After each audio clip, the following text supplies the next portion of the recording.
Hello, my lovelies, and welcome. I will be doing the story that came out with this lovely's essence. I know it's way past due. I just never had the motivation to, do the story until now. So better late than never, right? Well, let's get to it. I think this is it. The displaced inspiration. I'll see if it is. Or is this a different story? In the most perilous of environments, it's there's a whole new story. This is not even the whatchamacallit. This can't be Ashes of Memories, is it? Interesting. Wow, are we taller? Why do we look like we're taller? Well, here we go. Orpheus looks pretty tall too. About the music store? Mr. Orpheus, you're interested in music too? It fascinates me, but unfortunately I'm not good at it. Do you play the piano, Miss Reporter? A little. Ah, then why don't you play me a song? I'll tell you about my new book in return. The White Stallion of Death? Huh? That story's been finalized. It's another story that I'm working on. A story that's even more fascinating. Ah, interesting.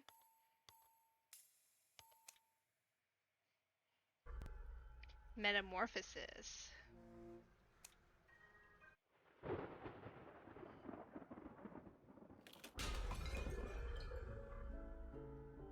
I didn't even get to play the piano though. Interesting, okay.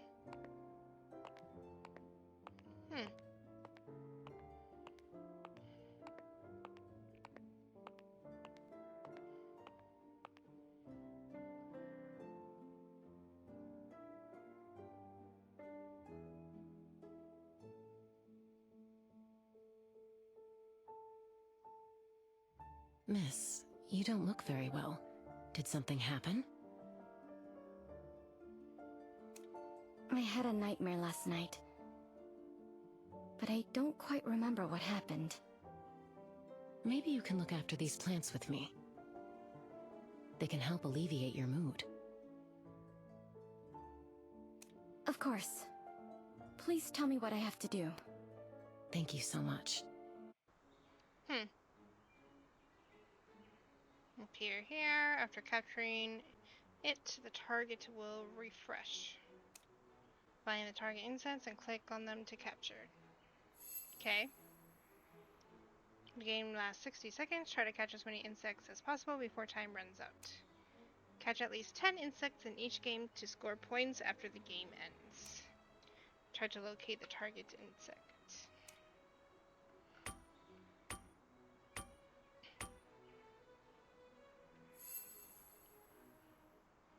Okay, it's just gonna point it out for me.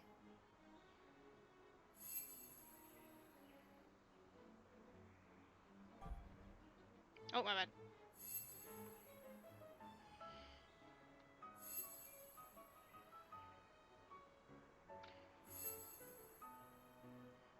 Beware, the target insect count has increased. You need to catch 2 insects this round. That one.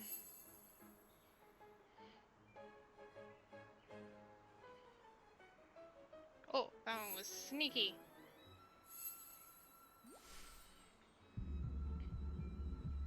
Cool.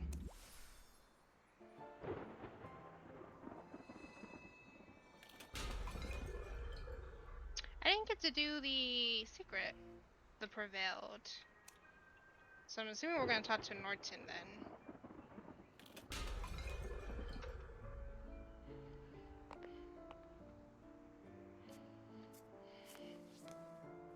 An interesting game? I don't think I've ever seen it. It's just some crude entertainment. It's only natural that a rich lady like you has never played it before. Maybe we can be nicer to each other, Mr. Campbell. After all, it wouldn't hurt to have one more ally here, right? An ally? That is true. And I'll consider it if you can beat me. It would be my honor to accept your challenge. Now that you're ready, challenge me. Okay. But apparently we're not going to do that. Is there any more? There's not. That's very interesting. Look at that.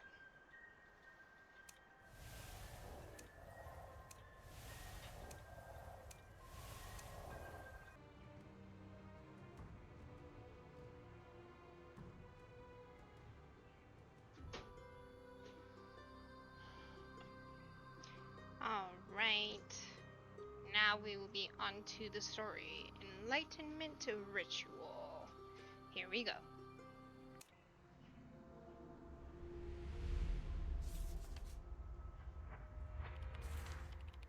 This freshly printed copy of the Whitlow Gazette should help alleviate some of the monotony of this long and tiresome journey.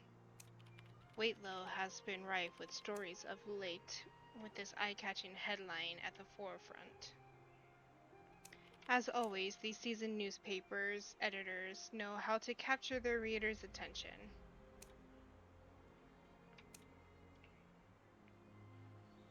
Time of death. Judging by the decomposition of the veins and to the level of edema, it is estimated that the time of death occurred roughly 3 days before the photograph was taken. The body's well-hidden location made it much harder to find, significantly complicating the case. Fatal stab wound. A dagger was lodged in the victim's chest, bearing the shape and style typical of those used in daily life. Based on the volume of blood and the length of the blade, the wound's depth is estimated to range from 7 to 10 centimeters, a fatal injury by any measure.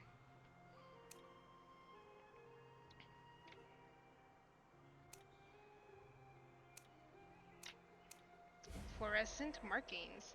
The fluorescent markings on the victim's body, as the police have stated, match those found in the Star Sacrificer suicides. The meaning behind these peculiar markings remains unclear. Perhaps they stem from some obscure religious rituals. Suspected poisoning. According to the newspaper, the deceased exhibited mild signs of poisoning, much like those found on the victims of the earlier serial murders. The ambiguity lies in whether this was driven by free will or forced upon the victim. I wish I knew bigger words.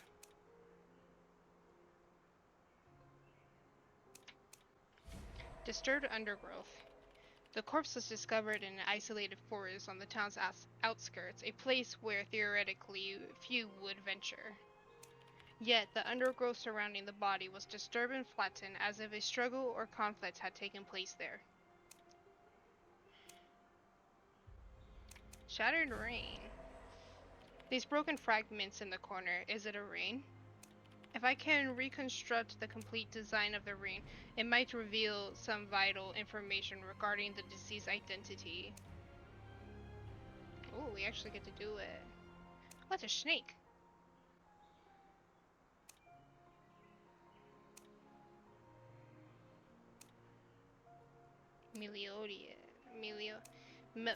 Melodis. Despite the ring being damaged by some forceful impact, the fragments will allow me to infer the overall design. A snake and several barely discernible letters. Melode. This, it seems, is all the information we are able to gather at this stage.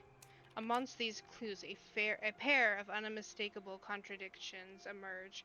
forming the principal mystery of the case.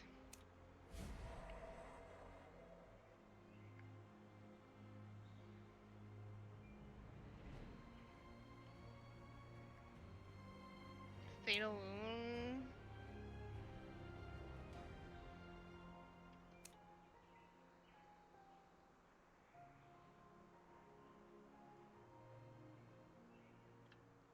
I feel like it would be these two?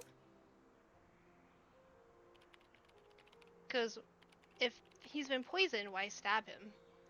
Two completely distinct causes of death are evident on the deceased, marking the most notable divergence from the previous sacrificer cases. Yet I am more inclined to conclude that the cause of death was the insignificant blood loss from the stab wound in the chest. The evidence to support this assertion is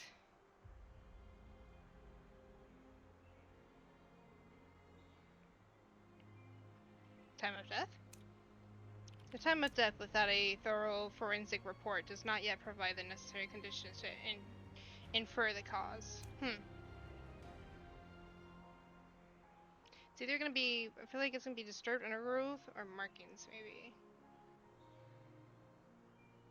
Disturbed undergrowth.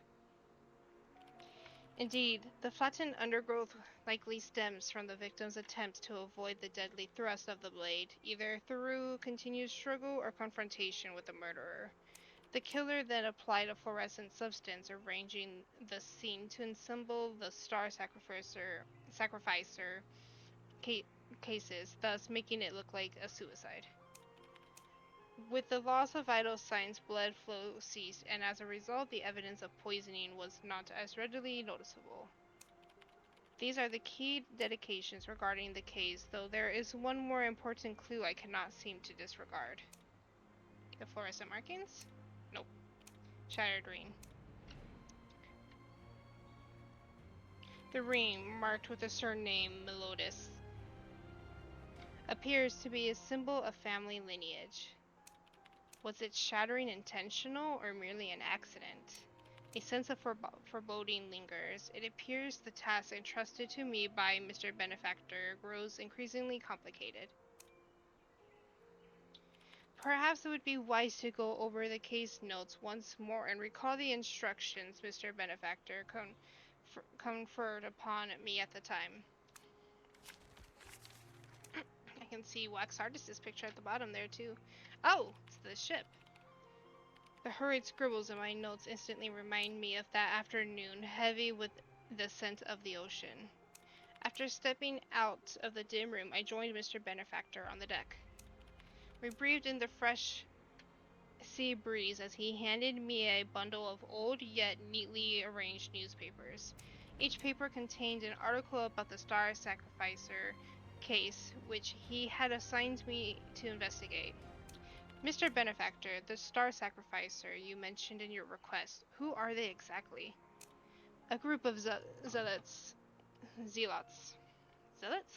who believe in the purification of the soul through ritual suicide, or perhaps calling them madmen would be the most accurate description. Of course, these are merely the opinions of the world at large. Suicide. This doesn't appear to have anything to do with Melodis. Oh, you might think otherwise if you were to learn of the ingredients of the fatal concoction they each ingested. What concoction? A new type of drug with a formula and scent akin to datura, but with toxicity far surpassing it. My mind raced back to the failed experiment DM had mentioned at Zenaida's funeral. He openly acknowledged that this was the drug that caused Zenaida's demise, but didn't elaborate on what happened to it afterward. With the series of deaths mentioned in Mr. Benefactor's commissions, an uneasy theory began to emerge in my thoughts. Are you suggesting that DM is behind these cases? Since you've already made the deduction, why not voice it? Or perhaps you don't believe this is something Melodis would do. Trust, after all, is based on sufficient understanding, and my bond with Mr. Melodis is hardly one of profound intimacy. As a detective, I cannot simply offer a conclusion or judgment based on what may be mere inference without reliable evidence to support it. While I respect your precision, Mr. Inference, I assure you that my claim is not made without solid reasoning. As I understand it, this drug is made from a rare fern, with the extraction process and formula proportions being extraordinarily complicated.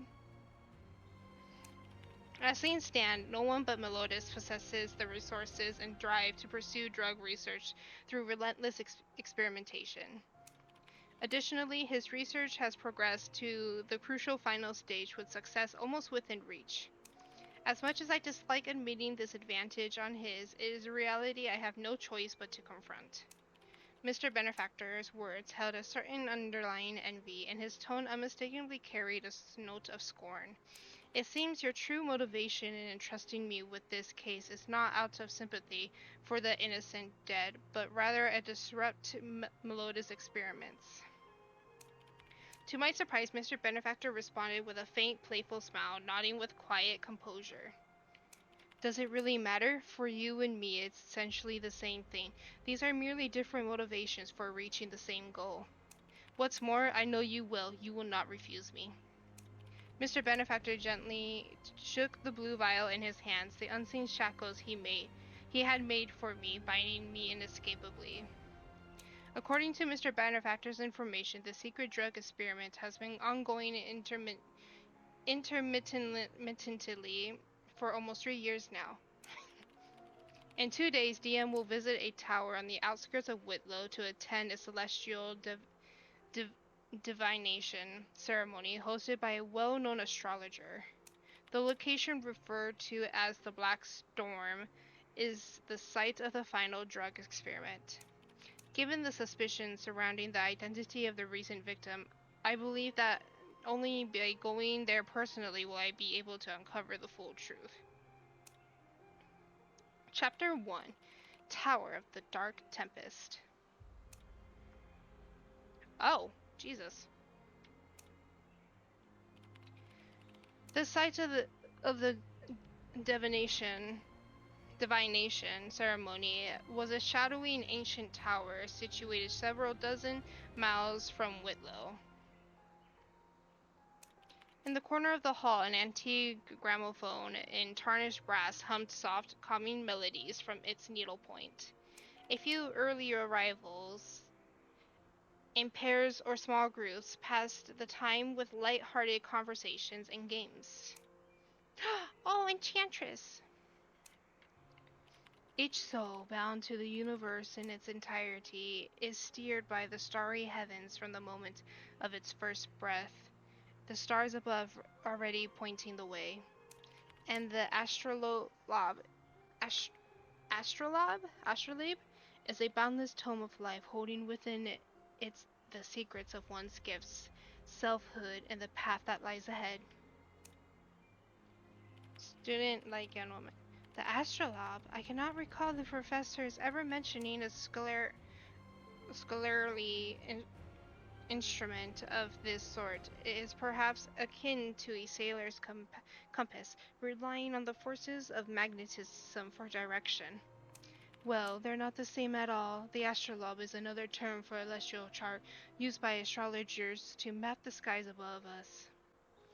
It is a planar diagram drawn as astrologers who, based on the time of the sun's corona and its longitude and latitude, consults the chart to calculate and depict the positional relations of celestial bodies. Only with an accurate and detailed astrolabe can astrologers conduct their readings and prognostications. Longitude and latitude? A celestial chart, you say? It all seems rather complicated, doesn't it? Complicated, hardly. These are but the basics foundational steps in the process. Furthermore, astrologers must account for the many ways in which the different house systems impact and draw the calculations of the astrolabe. A single miscalculation in all interpretations concerning one's life and fortune, even the most carefully crafted prophecies, would become naught but but fully. The complexity of astrologers is truly remarkable, quite a revelation indeed. Indeed it is. A truly skilled astrologer must possess not only rare genius, but also unrelenting diligence and well-rounded erudition. For example, Mr. Astrologer was an assistant professor in mathematics and philosophy long before he began his pursuit of astronomy. And the art of cranial divination is, in truth, the greatest achievement born from the fusion of astronomy, astrology, psychology, and anatomy. Jesus, I can't read. We know this. As expected of Duval, I mean Mr. Astrologer. I've heard him praised by many respected figures. He was once a revered spiritual mentor who guided many to astronomy. However, with time, even today, some remain puzzled and dismayed by his abrupt departure from academia.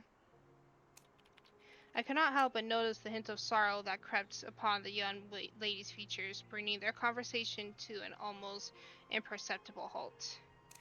They then noticed my presence, a stranger. I approached and offered a polite greetings. A pleasant evening to you, ladies. I hope I am not interrupting anything. Why, not at all. We are pleased to have a new friend join us in this casual exchange of words. I've long since noticed the lady before me. Her extensive knowledge and the conversation earlier deeply impressed me. Head. There was a serene elegance to her bearing, accomplished by a subtly captivating androgynous allure. The radiating design possessed a certain mysterious quality, as if it were linked to some secret aspect of astrology. Her cloak's sumptuous fabric and elegant tailoring were of the highest order, radiating the dignified air of ancient nobility. The golden mask she held resembled a theatrical prop, perhaps a subtle reflection of her personal style. There is something about you, if I am not mistaken. Are you a private detective? Yes. Maybe. Quite so. In fact, others have taken to calling me Inference. Delighted to make your acquaintance, Mr. Inference. I am Penny Herschel, currently studying in the astronomy department of Whitlow University. Dessalines, the seer. A pleasure to meet both of you, of course.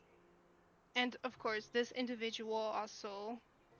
How remiss of me. I almost failed to introduce myself. I am Novia Aurore of Mayotte.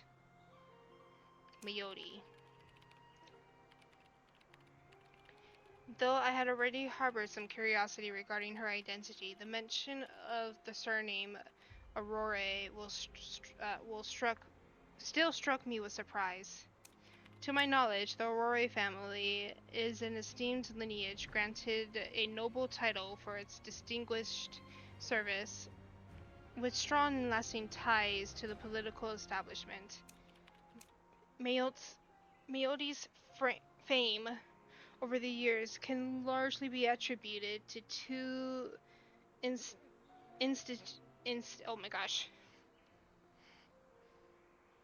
institutions, the Nightingale Royal Opera House and the renowned Aurore family.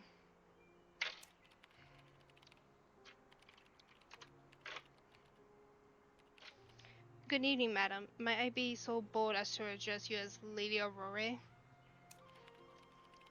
Upon hearing this, the esteemed lady smiled, delicately rotating the half-glitted mask in her hand, her expression one of modest elegance. In essence, were it not for the prestige of the Aurore family, I would be nothing more than an ordinary person lost in the art of theater. I would much rather be addressed as Novia, or, if you will, by my stage name, Lady of Dawn. A lady of the stage, I see. With the extensive knowledge you displayed just now, I had imagined astrology might be more your field of expertise. My knowledge of the mystical art is limited, yet I find myself more intrigued by the cranial divination techniques Mr. Astrologer so deftly employs. But it was the mysterious tale of Goti that most certainly drew me to this gathering. Goti? Indeed, you may have heard that this tower was once a prison, infamous over 100 years ago. It was known as the Black Storm. The vilest of criminals dwelled within its walls, and Goti was the most despicable among them. They say he was the only prisoner ever to break free from these walls, yet how he managed to do so remains a mystery unsolved to this day. Until now. Years after his escape, a playwright created the satirical comedy The Knights of the Black Storm, with him inspiring its central antagonist.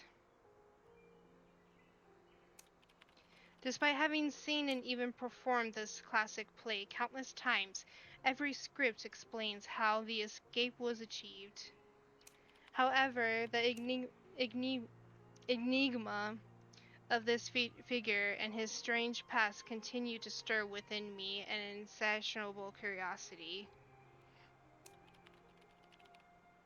So your purpose in coming here is to unravel the mystery of how Goti escaped? Exactly. I came here hoping for a stroke of luck, but I never imagined running into a private detective like you, Mr. Inference. Might you be interested in unraveling this mystery with me? Naturally, I'll ensure you receive a fitting reward for your involvement. Sure.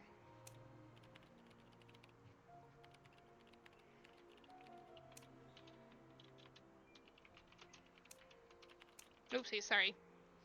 I missed all of that because I was trying to do something and my arm touched my phone and went. It appears I have underestimated the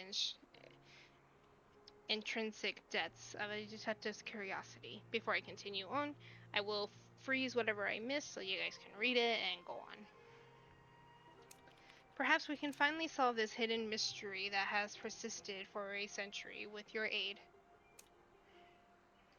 After exchanging a few more pleasantries with Lady Aurora and the others, my gaze shifted to the other side of the hall.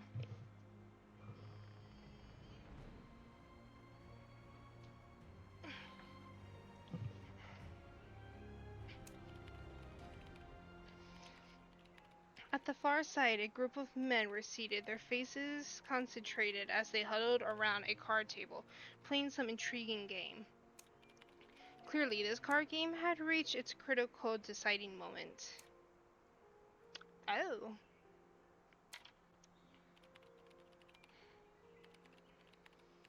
Come on now, Mr. Poet, no more dilly-dallying. It is your turn to flip. Forgive me, I'll pick this one.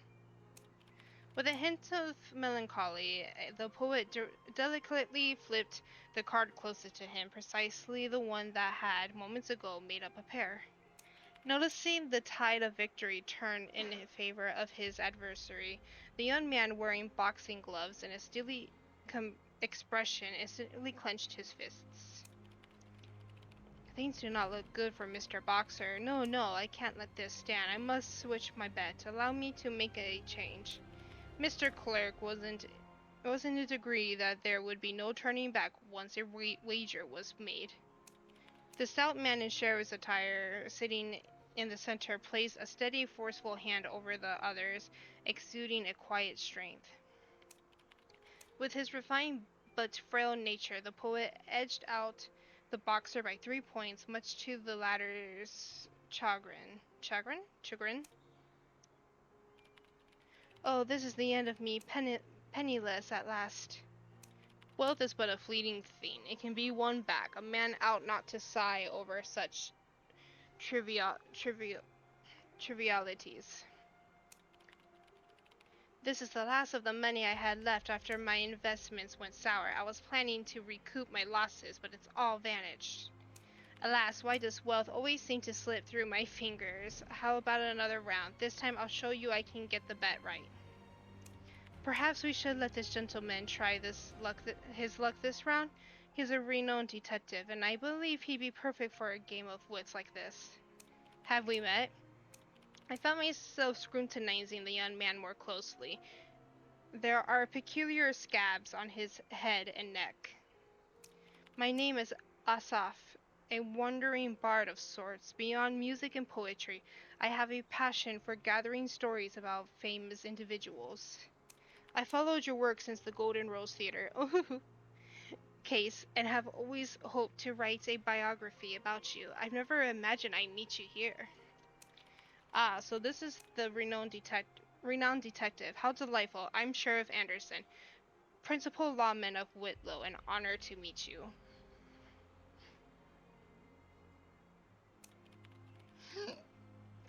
This here is Boxer K, a pugilist of the underground circuit, and alongside him is Mr. Frank Gotti, a man of clerical duties. Seeing as we're now familiar with one another, Detective, may I suggest you join us for a game of cards? I considered that a game of cards might serve as a suitable form of interaction, and thus I accepted. Allow me to select a more fitting melody for the occasion. Please make yourself comfortable in the meantime. Following Anderson's instructions, the remaining participants promptly rearranged the cards, and the game was ready to commence without delay.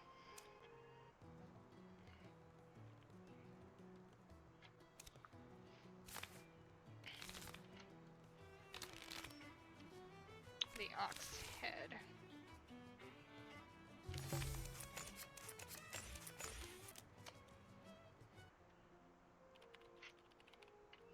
As the game drew to its conclusion, the air lightened. The participants, now more at ease, began conversing with a newfound familiarity. With the details of the serial murder case from the Whitlow Gazette lingering in my thoughts, I approached the sheriff for further information. Sheriff, I wondered if you've heard of the serial murder case mentioned in the papers of late.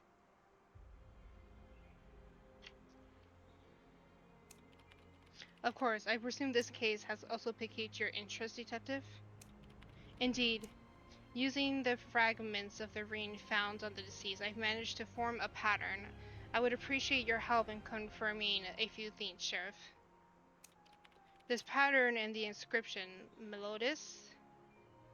As expected, it's just as I feared. You don't seem particularly surprised by the identity of the victim, Sheriff. I am ashamed to admit, Detective, that our investigation into the serial murder case has become rather stagnant. The only thing we have confirmed is the victim's identity. However, even the solitary, irrefutable clue has perplexed us for far longer than expected. Could this pattern be the cause of your perplexity? That's right. It is very much tied to Melodis. Of the 28 victims we found, 4 are of the Melodis family, while the rest are from other families. The coincidence struck us out as odd, so we compiled a list from the surnames of the deceased, revealing 9 different families. And do these families have any connection to the Melodis family? We looked into the relations and found that these families all emerged as an influential forces during the same period hundreds of years ago. Yet, as our businesses grew, so did the competition, both in the open and in the shadows, for there can never be enough wealth for a merchant. Now, save for a few powerful families like Melodis, the others have gradually lost their prominence. As for the relationships of these families, I doubt any genuine bonds remain beyond their business dealings. Have you not come across any commonality between the victims at all?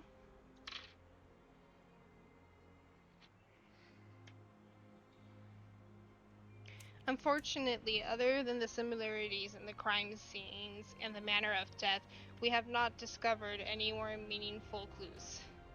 The reasons behind the victims' connections to these families remains unclear, with no one able to shed any light on it. From what Sheriff disclosed, Melodis seems to be another victim in this baffling string of murders. This starkly contrasts the viewpoints and clues Mr. Benefactor provided me. As I pondered further, I realized that some points I had previously overlooked were gradually becoming into sharper focus. Firstly, was it truly only Melodis who could have crafted this concoction? Further, if Melodis were the culprit, why would he narrow the scope of the potion's trial, even at the cost of his own kin? And as the head of the Melodis family, why would he feel the need to oversee the potion experiment at this tower personally? And lastly, what is the hidden conflict between the benefactor and DM? What secret ties does he have with the potion experiment? As I pondered the serpentine pattern before me, a familiar ornate voice drifted over from behind. Good evening, everyone. How wonderful to meet you all under the starlight. I am Desiree Melodis.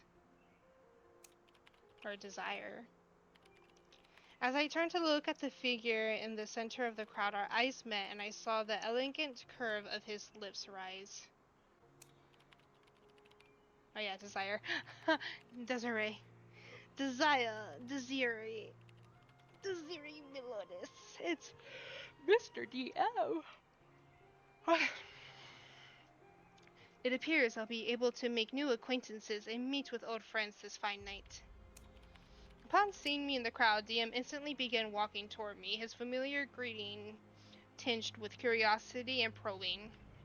Mr. Inference, I trust all is well with you. Who would have foreseen such a meeting in this place? It seems that fate, in its curious way, has conspired to bring us together once more. I must admit, I never anticipated that you would one day be drawn to the mysterious realm of astrology, Mr. Melodis. My curiosity spanned many areas, though I must admit I was concerned that this so-called divination ceremony might prove rather dull before I arrived. But having encountered you here, Mr. Inference, I'm certain this evening will not be in vain. DM flashed me a knowing smile, and a fleeting, unreadable glimmer flit in his gaze. May the stars bestow their blessings upon us, granting us the fulfillment of our wishes this night. After offering me a graceful nod, he returned to the gathering, seamlessly conversing with the others.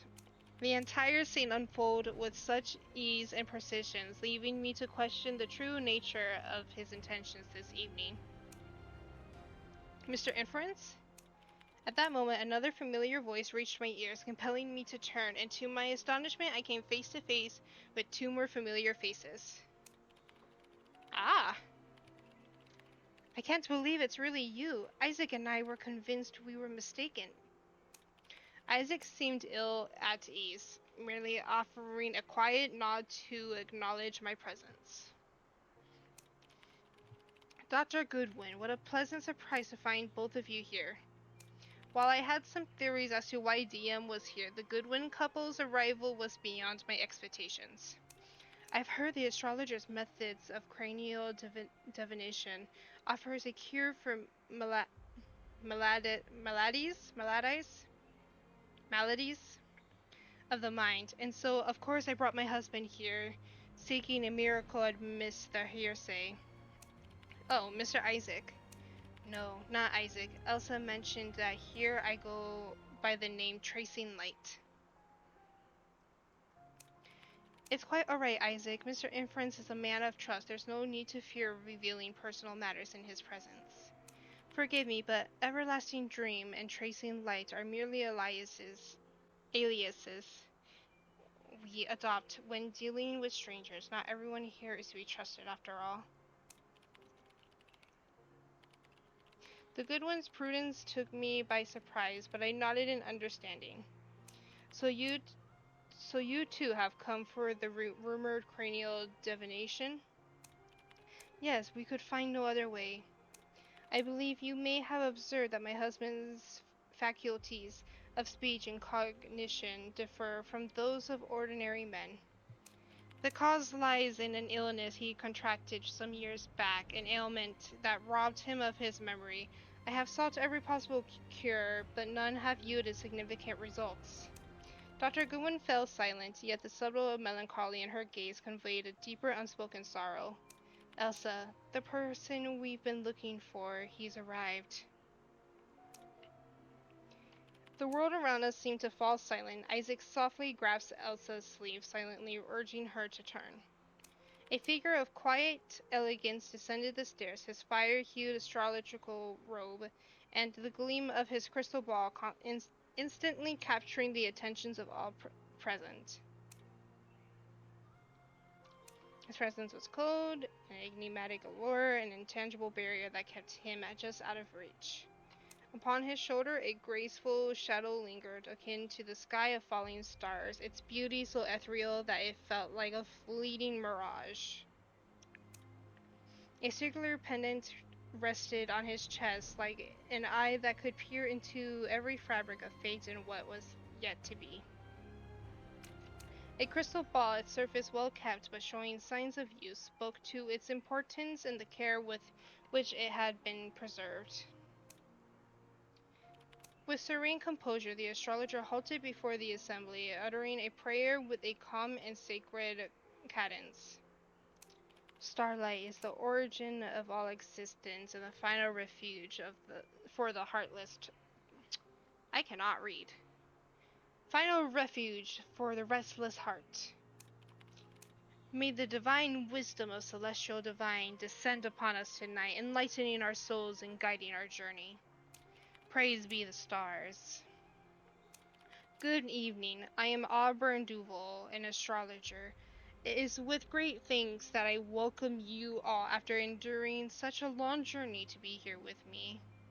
3 years ago, while meditating under the starry sky, I was inspired to be the Celestial Divine and developed the cranial divination method, a form of spiritual healing. Loss of my family led me into a dark abyss of grief, and for many nights I found myself unable to sleep, with no solace to calm my troubled mind. As I lingered in hopelessness, the twinkling stars above revealed to me the mysteries of life, and in that revelation I found the solace I so desperately sought. With this greatest of blessings, I vow to offer others the same solace, helping them rise from their suffering and embrace hope once more. For this purpose, I hosted one ceremony after another, hoping that everyone might experience the power of the heavens. Mr. Astrologer, may I ask if this method is spiritual therapy and if is effective in cases of amnesia? It is well recognized that the cells in our bodies have a tremendous capacity for self-repair, and I believe memory is no exception to this law. Healing begins with understanding the bond between the self and the universe, where the senses and the soul communicate in unity. Perhaps just as healing brings forth new flesh, those lost memories will return to the body when starlight is rekindled.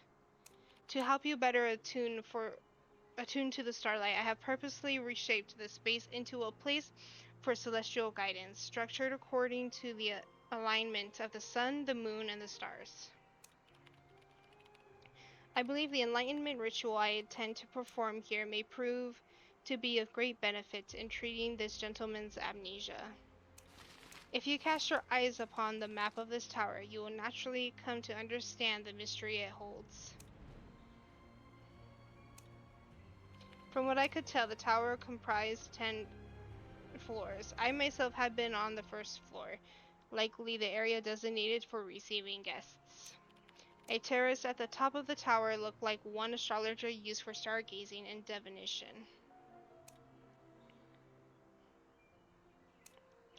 On the left-hand side of the map, planetary symbols marked each floor, their order appearing to correspond with the layout of the celestial orbits.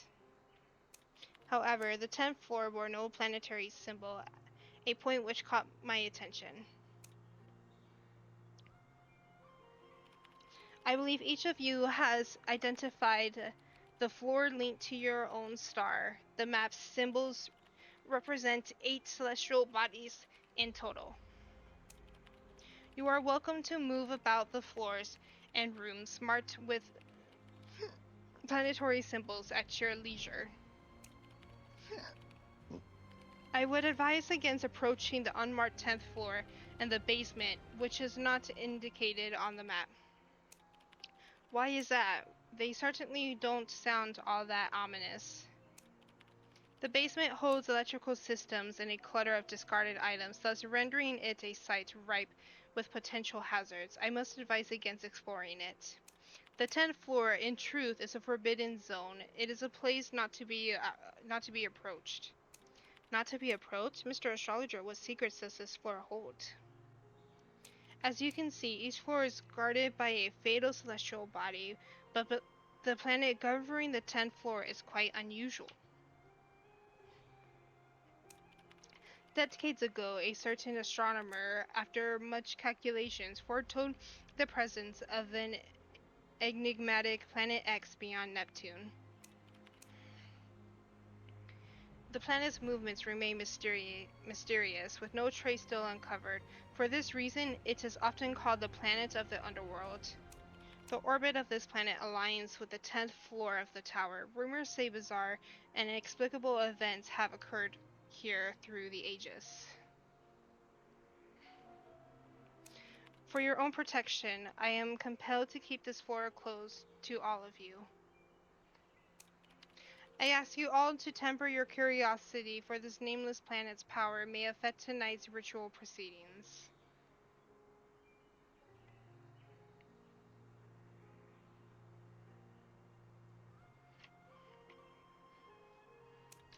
Mr. Astrologer, the peculiar events you mentioned, are they related to an escaped criminal named Goti? It appeared the name caught him by surprise, as I saw a fleeting expression of both shock and reluctance across the astrologer's face. Indeed, it is common knowledge that this tower was once a prison, and the room on the 10th floor was where Goti was incarcerated. When I came into possession of this tower, someone advised me not to inquire too much about this figure.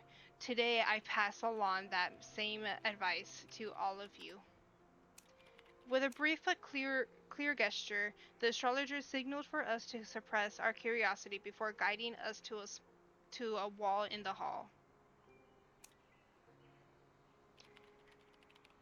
As is customary, before the Enlightenment ceremony begins, I must ensure your devotion to the Celestial Divine.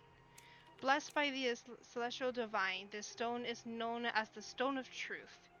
Place your hand upon the stone and answer me. Only those tested by the Celestial Divine may continue with tonight's divination ceremony.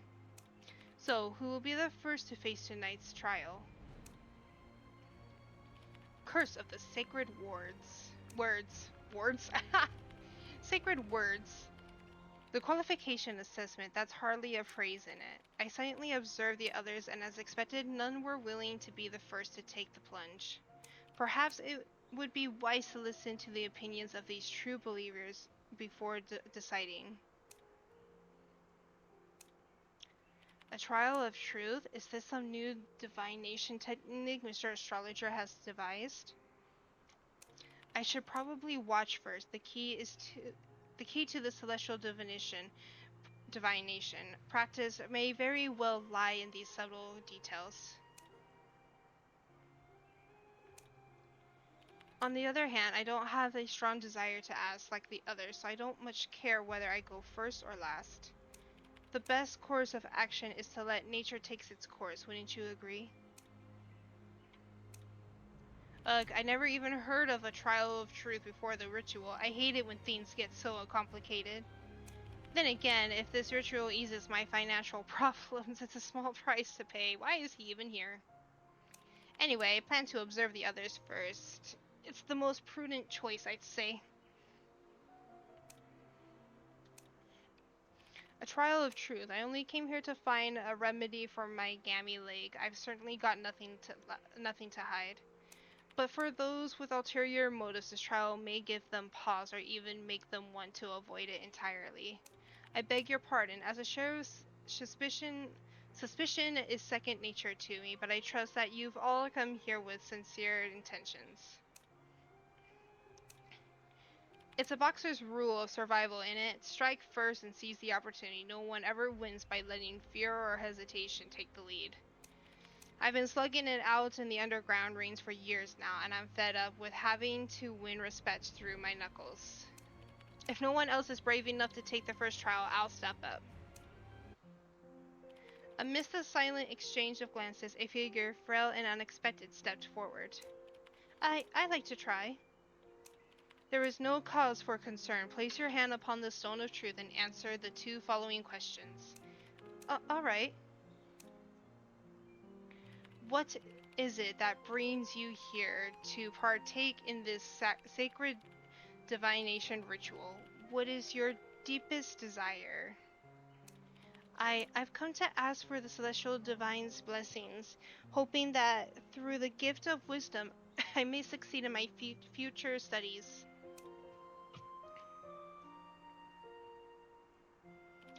I'm sorry, but you have failed the trial. I fear you shall not partake in tonight's divination ritual. What? The stone of truth has turned red, revealing that you have just uttered a falsehood before the celestial divine. But how could that be? Miss Penelope Herschel, judging by the documents you provided, it seems you have little to no knowledge of astrology, nor do you seem particularly enthusiastic about it. Perhaps you found your way here out of more curiosity, but at the heart of you, you're reluctant to accept a force that cannot be measured by scientific standards. Astronomy and astrology share a common origin, but despite their thin divide and distinctions between them is profound. The celestial divine does not impose its will upon anyone. You still have the freedom to choose, but regrettably, that freedom is not yours for today. The girl hung her head in vexation, and after a brief pause, she finally loosened her clenched fist as though relieved. I did lie just now. I don't believe in the celestial divine or any of this astrology nonsense. Not one bit. I find interest in all of this to come here, but in truth I only sought the chance to meet you and deliver these to you. As she spoke, Herschel produced a thick wad of aged envelopes from her bag and extended them to Duval. These letters were collected for you by your colleagues after you left the university, mostly invitations from newspapers and journals, along with a few personal letters. Everyone is eager for you to return, but it's not as though anyone is trying to force you. You have the freedom to choose to. A flicker of emotion crossed the astrologer's cold face. He looked down and flipped through the old letters. Are these all the letters? Yes, I've brought every single one. I keenly noticed the astrologer's movements slowing as he sifted through the letters, eventually gathering them into a stack and tucking them away. While these letters hold no bearing for me anymore, I'm grateful for the trouble you've gone to. The astrologer nodded briefly in acknowledgement toward the young student, and then his expression shifted back to its usual serene indifference. It was obvious he had no intentions of replying to the letters, and his demeanor seemed to suggest that something lay hidden beneath the surface. The young student soon realized this, her demeanor sinking with disappointment as she made her way back. One by one, the others followed suit, participating in the trial. Despite their differing goals, each of them succeeded. Mr. Poet stepped forward next. As he placed his hand upon the stone, I observed a slight flush of nervousness color his face. I desire the blessing of the celestial divine, that I may be cured of this wretched affliction of scales that plagued my body.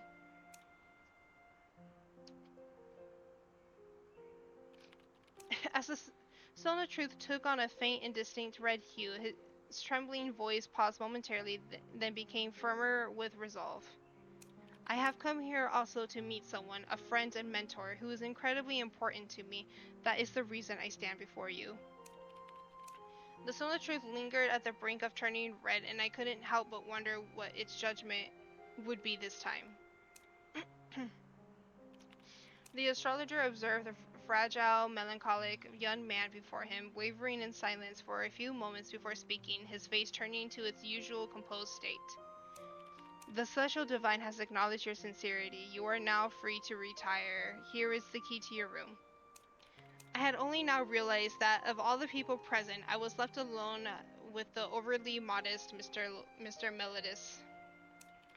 He wore a barely noticeable smile at the corner of his mouth, lazily fiddling with his playing cards, showing no hurry to approach. It was clear to me why. He was waiting, watching to see what artful fabrication I, the false devotee, would recite before the stone of truth. For him, there was no spectacle more entertaining or thrilling than this. Under the scrutiny of all, I stepped forward steadily and paused before the round, elevated stone. Now, before the celestial divine, state your reason for being here and your deepest desire. The stone of truth shall judge your devotion.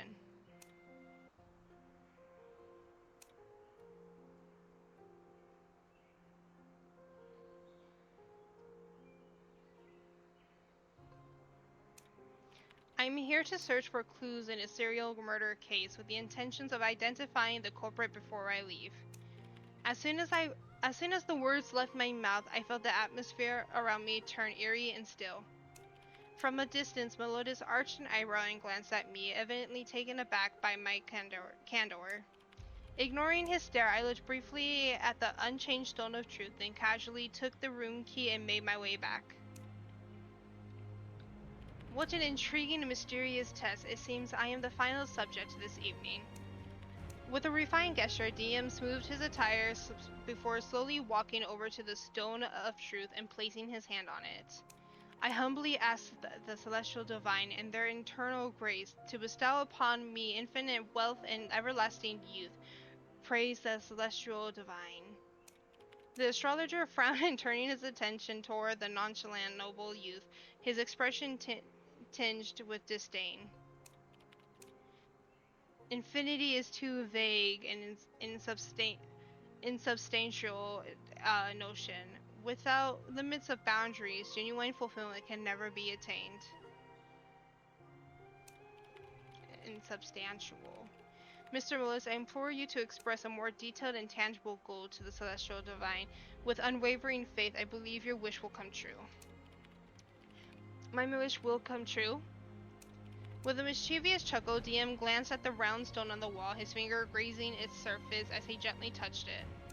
Then I humbly asked Celestial Divine to enlighten me with clues to help me find the sinner who betrayed Melodis.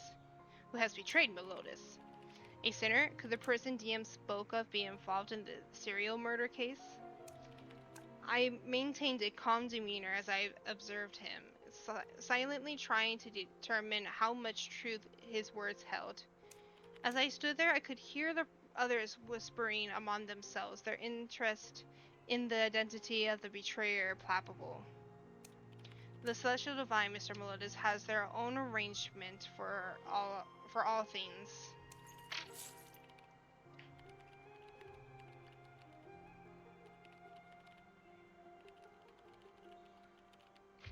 The astrologer handed the final key to DM, a cold piece of iron exchanging hands with a faint metallic jingle. The trial is over. Kindly head back to your rooms to rest, and I will inform you when the ritual preparations are complete. Before you do retire to your rooms, kindly make sure to gather your personal belongings to avoid any loss or damage.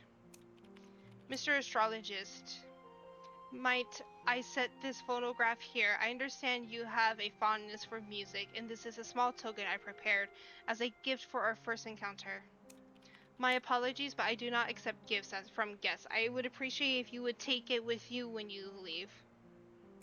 Naturally, if no one else objects, it may remain in the hall for the time being, available for entertainment and use of all presents. For, as we know, the right music can ease the mind and summon pleasant reflections, both of which serve the purpose of meditation and enlightenment. Upon hearing the astrologer's words, I noticed the poet, usually so melancholic in demeanor, displayed a rare expression of delight. Thank you. I was worried you might not like it. I confess I don't particularly care for it. The astrologer's brow creased ever so slightly, yet a shadowy and distinct warmth flickered in his otherwise indifferent eyes. It's just that an old friend of mine had a particularly fondness for it, and over time I've learned to appreciate and enjoy this music myself. In any event, I wish you all a joyful night. As the astrologer made his way upstairs, the guests had begun to gather their belongings and head towards their rooms. The sheriff was the first to ascend, followed quickly by the boxer and the clerk, who were engaged in light-hearted conversation. Lady Dessalines, the seer, with her proud and solitary disposition, trailed behind the Goodwins at a respectful distance. Finally, DM, with an air of aristocratic elegance, made his way up the stairs. As I prepared to ascend the stairs, I caught sight of the poet struggling alone with 2 oversized suitcases. Mr. Poet, may I offer you a hand? Thank you for your kind offer, Mr. Inference. My luggage is far too heavy to carry up to the 7th floor. If only one of the guests on the lower floors would be willing to exchange rooms, it would be a great help. Perhaps you might seek the counsel of Miss Herschel, the young lady with an interest in astronomy. As I recall, she holds the key to one of the rooms above on the 2nd floor, if I'm not mistaken. I must admit, the floor of my own quarters had not yet crossed my mind, but how did you discern such a thing in a nick of time? It was a simple deduction based upon the careful observation of the others. No great feat, I assure you. I must commend you on your impressive memory, Mr. Inference, but if I may, might we exchange rooms? It would undoubtedly prove more convenient for you. Thank you most sincerely, Miss Herschel. We're on the 5th floor. After aiding the poet in transporting his belongings to the 2nd floor room, I made my way to my own quarters located on the 5th floor. The space was compact, tidy, and well maintained, though far from expansion, no more than 10 square meters, offering a quiet, solitary place for contemplation. The muted light from the wall lamp cast its glow over half the chamber, while through the narrow window the faintest glimmer of peaceful stars could be seen, as if watching over the room. Despite the simple renovations and decorative touches, the lingering presence of its past as a cell could still be discerned. The crumbling stone wall, weathered and worn, bore the weight of an old lamp whose faint light barely dispelled the gloom around it. On the wall, aside from the notches made by prisoners to mark the passing of time, there were also some unclear cryptic writings and obscured mathematical formulas. It is hard to believe that someone who had more occupied this cell had been a person of such remarkable erudition and wisdom. The desk and cabinet held old books, their contents ranging from astronomy to law, architecture, medicine, and other diverse fields. The contents of the nearby jars were dried up, though one could still make out what seemed to be biological specimens within. A tall candlestick rested on the table with a few bright white candles burning on it. Once the candles were lit, a distinct faint fragrance filled the air and quickly spread throughout the room. A reddish-brown model of Mars hung from the ceiling, with 2 small earthy gray bodies orbiting it.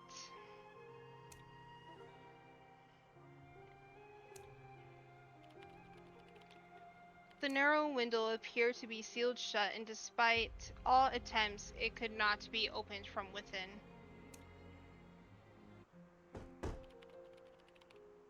I had barely finished acquainting myself with the room when a gentle knocking sound came from the other side of the door.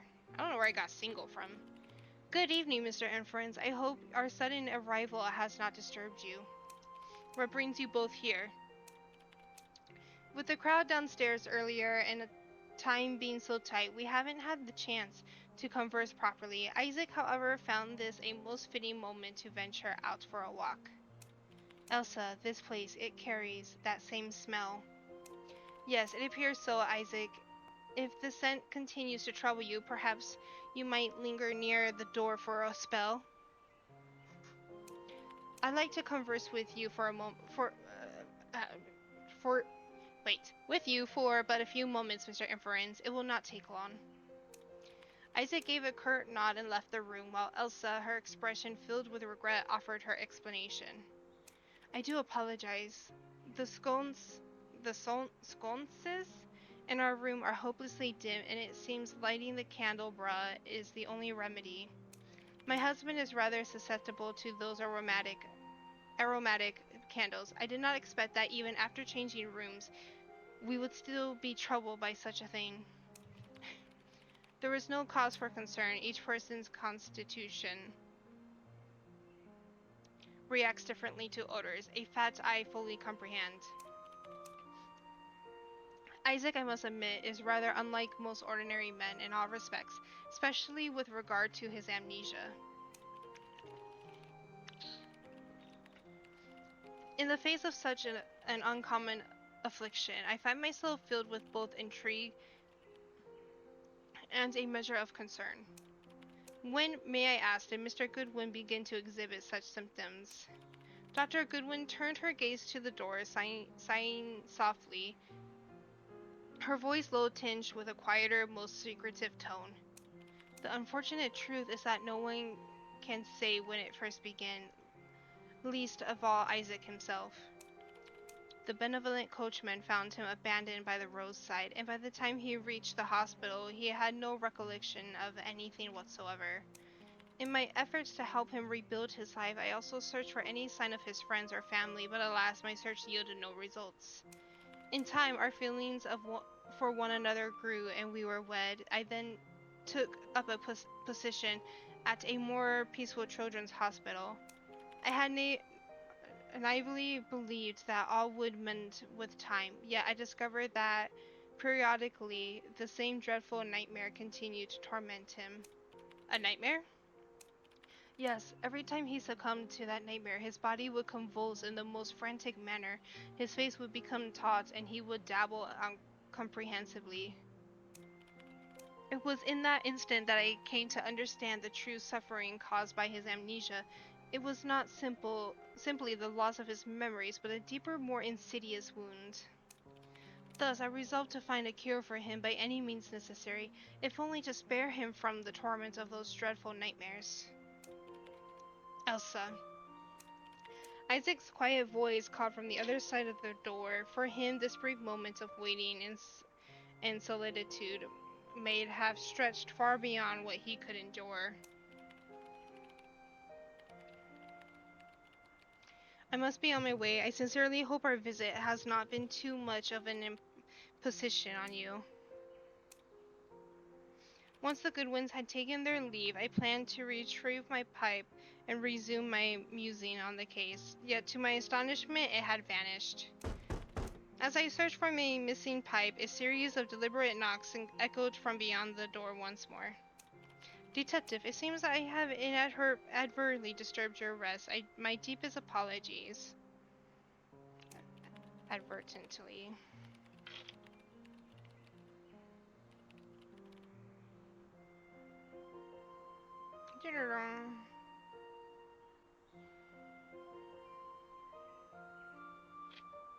Nevertheless, I have come to return a certain article to you. Reaching behind her, Lady Aurora retrieved a small, elegant pipe, and at once I recognized it as my own. I presume this belongs to you. I found it by chance in the hall earlier, and now I return it to its rightful owner. Many thanks, truly. I am indebted to you for bringing it to me in person. Despite the lingering confusion as to when the pipe had been misplaced, I still extended my hands with a semblance of courtesy. It was no trouble at all, and I had in truth wished to have a word with you, Mr. Inference, about the matter of the 10th floor. Before Lady Aurora could complete her sentence, the lamp in my room sputtered and died, leaving the room to be consumed by the darkened stillness of night. What on earth is going on? Could it be a power failure? Stay where you are and do not move. I'll step outside and see what has happened. Stepping out cautiously, I found the hallway outside drowned in darkness, and the only noise being the disarrayed steps and whispering echoes from the floors above and below. Hey, what's going on? Why does the power have to? What in the name is going on? Ouch, who stepped on my chair? Sorry, I was trying to go downstairs. Oh, good heavens, what in the world is this? In that precise moment, a shriek of fear echoed from the first floor. It sounded like Dr. Goodwin. The scream sent a chill through all of us on the floors above, and we hastened, stumbling in the blackness toward the floor below. Though the swirling darkness and chaos, a sharp rushing noise brushed past me, as if someone had fleeting passed by. It struck me as a little more than a transient illusion, and I gave it no further consideration. I quickened my steps toward the lower floor. When I arrived on the ground floor and followed Dr. Goodwin's gaze, a sudden jolt of surprise overcame me.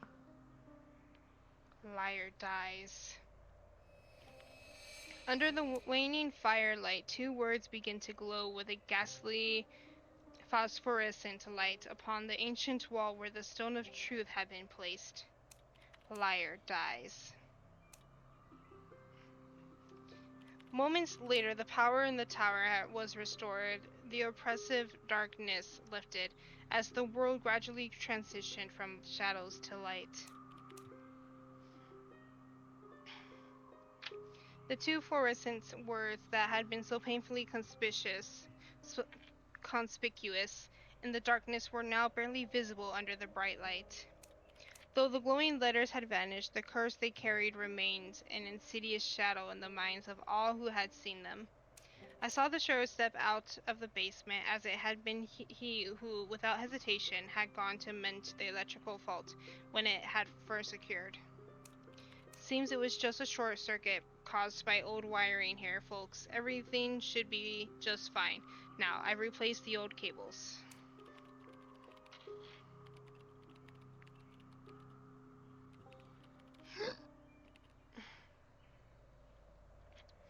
A short circuit? Why would such a strange thing happen now, of all times?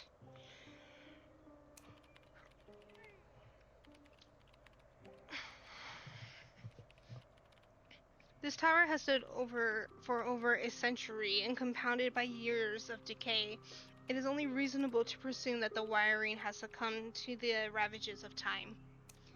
Well, that's where you're off. They renovated this place just 3 years ago. 3 years is hardly a brief span of time. Also, one must consider the possibility that rats in the basement could have nibbled away at the wires. Miss Herschel, I dare say, rats are hardly known to leave glowing marks on the wall. I'm aware of that. The writing on the wall must have been caused by... The girl's face drained of color, and she glanced uneasily at the wall ahead, trying in vain to piece together a logical explanation to challenge the idea. Having been singled out as the only liar of the night, she was in dire need of a reason to disregard the words on the wall. After much deliberation, she finally turned to me, her eyes filled with quiet desperation. "Detective, what do you make of it?" I silently surveyed the room, the guests murmuring softly, unwilling to disturb those who lay in wait within the shadows, scheming in silence. However, I could not bear the sight of this poor girl, her face etched in terror, falsely anticipating some impending calamity. "Miss Herschel, there's no need for such alarm. The writing on the wall might not be intended for you at all. But I'm the only one who lied, and everyone knows it. Even the celestial divine knows." This terrified little unbeliever, once so sure of her own convictions, now found herself doubting them. Perhaps it would be wise to identify this miscreant at once, for the blackout tonight could very well have been orchestrated by them. "Dr. Goodwin, pray tell, were you the first to uncover the writing upon the wall?" "Indeed, once I left your room, my husband and I descended and returned to the 3rd floor. To our astonishment, no sooner had we entered the room than the power cut out. We promptly stepped outside to investigate and found the surrounding area was equally dark. Recognizing the possibility of the electrical fault, Isaac and I made plans to descend into the basement and assess the situation. Upon reaching the ground floor, I saw those two horrifying words etched upon the wall, and I couldn't restrain myself and let out a cry of terror. It was not long before you and the others arrived. When you descended to the ground floor, did you confirm that there was no one to be seen there? I had asked the most crucial questions. If it could be confirmed that someone was below it, it would imply that this was no mere accident, but rather the result of human interference. Though the situation in the hall was unclear at the time, theoretically no one else would have been present. What makes you so sure? My husband and I were the first to arrive on the ground floor, and we remained there. We are therefore keenly aware of the precise time and order in which each person descended. I have thoroughly verified it. Without a doubt, everyone made their way downstairs only after the electricity had gone out. Everyone, you say. Would you be so kind to provide a detailed list? I most certainly can. The boxer from the 4th floor was the first to arrive, followed closely by you and the two men from the 6th floor. 2 minutes later, Mr. Melodis arrived, accompanied by the two frightened ladies. Next came Miss Aurora and finally the astrologer. The last to arrive was Mr. Poet. Mr. Poet was nearest to the 1st floor, yet he was the last to arrive here. This is true, but it would seem he harbors a fear of the dark. I could feel his pace was slow, almost as though he were taking one cautious step after another. Are you suggesting that when the lights went out, he remained in the confines of his own room? Indeed, as we passed the 2nd floor, we distinctly heard him in his room asking what was happening outside. Are you certain? I see the source of your suspicion. His floor is indeed the most convenient for avoiding the gaze of others while making his way to the basement. However, Isaac and I went straight downstairs upon realizing the power had failed. So if he had returned to the 2nd floor, we most certainly would have seen him. Moreover, we made a point of speaking with him as we ascended, and there is no mistaking that we heard his voice. I see.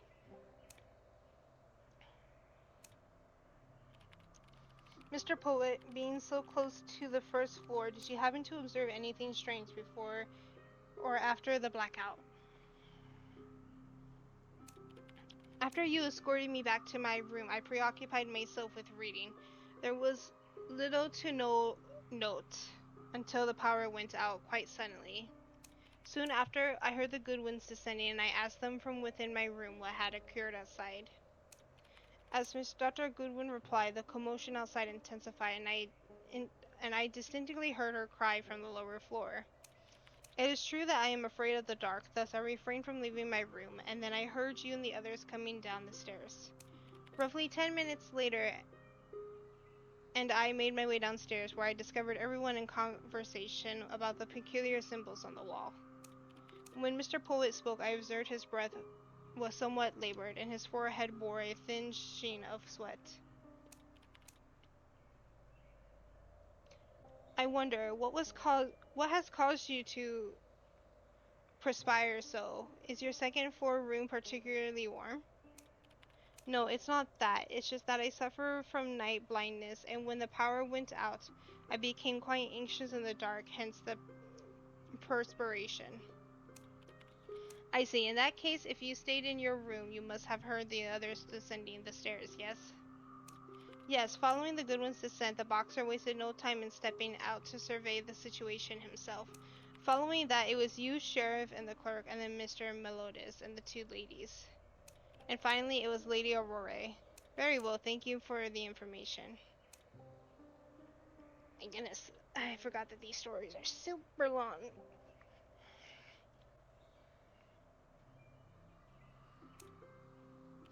Sheriff, may I inquire whether you discovered anything of interest while inspecting the circuits below? The basement was far darker than upstairs. Had I not had the candlestick to light my way, I doubt I would have found the path at all. Save for a broken wire, there was nothing interesting to be found, and of course no suspicious figure in sight. The sheriff pulled a replacement wire from behind, and I noticed just by the points of damage a residue of warm coagulated wax. This hardened substance, could it be wax? Is it possible that the wire causing the short circuit wasn't worn out by age, but rather burned through the candle wax? I scrutinized the wire. I couldn't help but notice a faint glowing residue on the sheriff's hand. Mr. Anderson, did you happen to rub your palms together, your palms against something? It likely came from handling the basement door. No wonder my palm was itchy. Blast it, why won't this wretched stuff come off? It appears to be particularly sticky phosphorescent powder, one that is practically invisible under normal light. I suggest you spare yourself the trouble. Very well, it seems I have no other choice.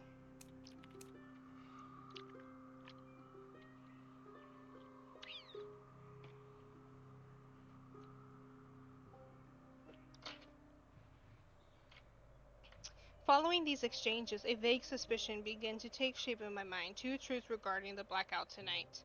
Nevertheless, one crucial piece of evidence still eluded me. Only then could I prove my theory. The writing on the wall appeared to be a mixture of wax and some glowing substance, hardly visible under strong light. Though barely discernible, the odd shapes and impressions of the letters were clear, unnervingly so. It became evident the blackout had not been a mere accident, rather it had been carefully orchestrated to ensure all present would notice the markings on the walls. It appears that someone had snapped off a piece of the candlestick on the table, the missing section measuring roughly 15 centimeters. Furthermore, the color matched exactly that found on the basement wire. This, it seemed, was the cause of the power failure. The candle of this size would need about 20 minutes to burn through the missing portions.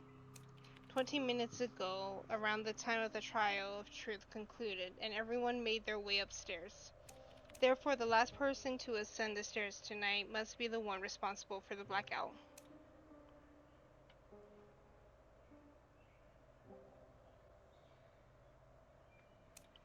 Indeed, the last person to ascend the stairs at that time must have been the Lady of Dawn.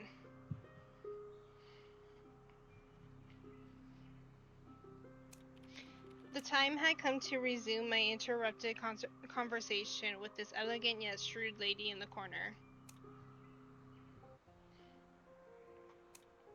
Lady of Dawn, I believe you wished to speak with me before the lights went out. Might this be a good time to continue our discussion? Forgive me, detective, but that particular matter has since grown somewhat unclear in my thoughts, and I fear it is no longer necessary to trouble you. Pardon my boldness, as I suspect the topic you intended to raise earlier had something to do with the 10th floor, and the reason you no longer require my assistance is because you've already investigated the matter yourself, have you not? And what leads you to this conclusion, if I might ask? The reasoning behind my supposition is simple. After the lights went out, you did not immediately descend to investigate. Instead, you only appeared after a delay. Indeed, the only location in this tower that could tempt you into the darkness is undoubtedly the 10th floor, home to the infamous cell tied to the goatee legend.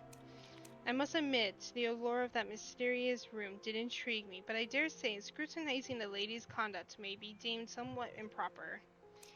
It is from this that my conclusions arises that tonight's blackout was in fact a carefully crafted ruse which you yourself orchestrated. You waited until everyone had made their way upstairs, then discreetly snapped the candle from the table, lit it, and descended to the basement. Then taking advantage of your visits to my room to return the pipe, you attempted to convince me to accompany you, using the blackout as an excuse to investigate the 10th floor together. To something proof. Do you mean to imply that my hands are marked with the same fluorescent substance that stains the sheriff's? I'm afraid I must disappoint you. You see, my hands along with my gloves bear no such marks. I cast my gaze back to the elegant lady, intent on uncovering the vital evidence she had so carefully concealed. Pair of white silken gloves.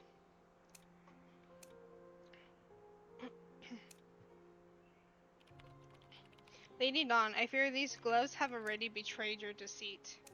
After all, a lady of distinction would never conceal such exquisite and intricate embroidery beneath her gloves. Alas, it seems you've discovered my little secret. I had hoped to keep it hidden just a while longer. Oh, are you kidding me? It is not. It is as you deduce. I confess I was the one who left the candle in the basement, hoping to find an opportunity to slip away to the 10th floor. Yet there is one point I must address. The blackout tonight was not the result of my actions. What do you mean by that? After carefully calculating the candle's effect, I can say with certainty that the blackout occurred no less than 2 minutes earlier than I had planned. Hence, before my candle could ignite the short circuit by burning through the wire, the power had already been shut off.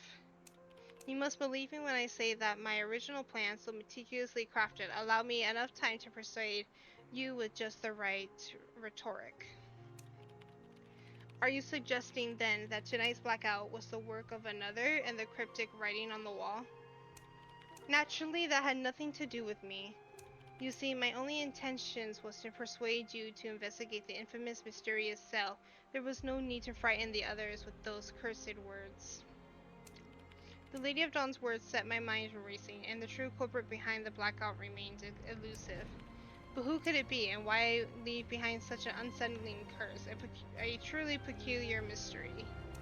Mr. Astrologer, what are we to make of those strange writings on the wall? Could this truly be a curse from the celestial divine aimed at me? I believe the detective words hold merit. Perhaps the warning from the celestial divine was never meant for you. You have already confessed to your deceit before the celestial divine, and I am certain that the most sacred of entities would not condemn one who sincerely repents. No doubts another among us seeks to exploit the situation, attempting to deceive and outwit the celestial divine through their scheming. I believe this is the true reason the celestial divine issued such a warning from the depths of the darkness. The astrologer's eyes swept over the gathered faces, a silent, piercing scrutiny that seemed to carry an unspoken authority. Do you truly believe the celestial divine would kill someone for lying? Has such a thing ever occurred before? Never in past rituals has anyone so boldly angered celestial divine. I cannot promise that his wrath will not fall upon the deceitful. However, should this individual choose to repent before the throne of truth, I trust that the celestial divine will grant them an opportunity to atone. The ritual tonight will proceed as planned, but should anyone wish to leave with fear, I shall respect their decision. I studied the faces around me in silence, searching for the faintest signs of panic, anxiety, or guilty satisfactions after some unspoken transgression. Regrettably, each person wore a flawless mask of earnest reverence, with no hint of unease. In the thick stillness of anticipation, the astrologer sealed the tower's gates and the other points of entry, declaring that the divination ritual would soon begin. I fear that the moments left for me to uncover the truth were rapidly dwindling. Chapter 3. Deception concealed in darkness. Following the astrologer's counsel, the devotees who had previously undergone the trial could now decide the order of their participation in the night's divination ritual based on the outcome of their celestial cards. The gentlemen, led by a clerk, wasted no time in beginning their game at the card table. To everyone's surprise, the clerk triumphed in the first round of play. The gentlemen led by the clerk wasted no time in beginning their game at the card table. I've won! I've truly won! Does this mean I am at last to receive the fortune I have always longed for? Congratulations, Mr. Clerk. Humph. Don't start thinking you're the bee's knees just yet. I yield with honor and trust that fortune will favor you henceforth, sir. I commend you for being the first to hear the stars. Come, follow me to the rooftop. I request that the rest of you remain here. You may either continue the game or wait in silence. The tower's rooftop shall remain closed until the ritual reaches its end. With those words, the astrologer led the clerk up the staircase, his face alight with glee. I stood in quiet contemplation, hidden in the dark corner, my mind still reeling from the unanswered riddle that had left me so uneasy. What startled me was that DM had taken the initiative to invite me into the next round of cards. Mr. Inference, are you not curious about the Celestial Divine's insights? Perhaps you would like to try a round of celestial cards. I fixed Melodis with a probing gaze, seeking to uncover the secrets behind his sly smile. Indeed, from the moment he appeared tonight until now, he had not once acted in a manner that might raise suspicion. Yet it was precisely this detached indifference, this lack of concern, that made his demeanor all more unsettling. It occurred to me that perhaps the most prudent course of action would be to accept his invitation, allowing the cards themselves to guide me toward his hidden intentions. Add Wubby.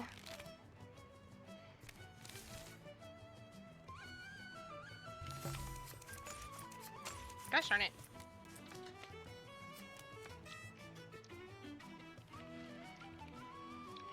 My sincerest congratulations, Mr. Inference. You have won the game. It would seem, Detective, you are the second person to be favored by fortune tonight. My heartfelt congratulations.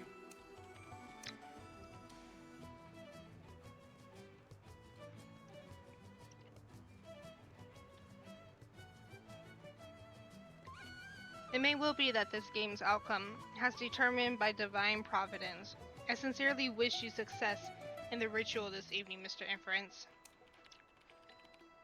The win came with such bewilderment that I could only offer a polite smile, though I was not moved by it. Shortly thereafter, a swift rhythmic pounding of feet could be heard from upstairs. It was the clerk, no doubt, making his way down after completing the ritual. His countenance was illuminated with utter fulfillment and fervor, as though he had just been privy to some thrilling sublime encounter. Good gracious, what a marvelous, awe-inspiring ritual this is. Words fail to do it injustice. My good friends, I stand something because I accidentally double-tapped it. Blessed with the Celestial Divine, never before have I seen the world with such clarity. I can even glimpse the very future that awaits me. Friend, let us raise our glasses beforehand to the birth of a new Frank Gotti. The clerk laughed as he returned to the hall. His early melancholia vanished entirely, now replaced by boundless energy and an unstoppable stream of words. He seemed as though he were a completely new person. Could this be the power of the divine? Though others saw me as the next lucky one, favored by the Celestial Divine, I was left with nothing but a deep sense of bewilderment and uncertainty. I accompanied Mr. Duval to the tower's pinnacle, where a vast terrace lay beneath the sweeping brilliance of the star-filled sky. With deliberate steps, I ascended the immense circular stage, my senses alert as I studied the items around the divination table with both wonder and wariness. Atop the divination table stood a towering candelabrum, its flames burning with a scent that seemed oddly captivating. It was reminiscent with a heavy and fragrant scent in my own room, yet here it seemed tinged with a peculiar acidic edge. There was a table lay a clear vial filled with a deep red liquid, its strange allure impossible to ignore. One could only pray that this wasn't the substance that would be expected to drink during the ritual. A gleaming crystal ball sat upon the divination table, its translucent surface hinting at the mysterious power the astrologer might use to peer into the future. In addition, the table was laden with numerous heavy old books, no doubt ancient tomes for scholarly inquiry.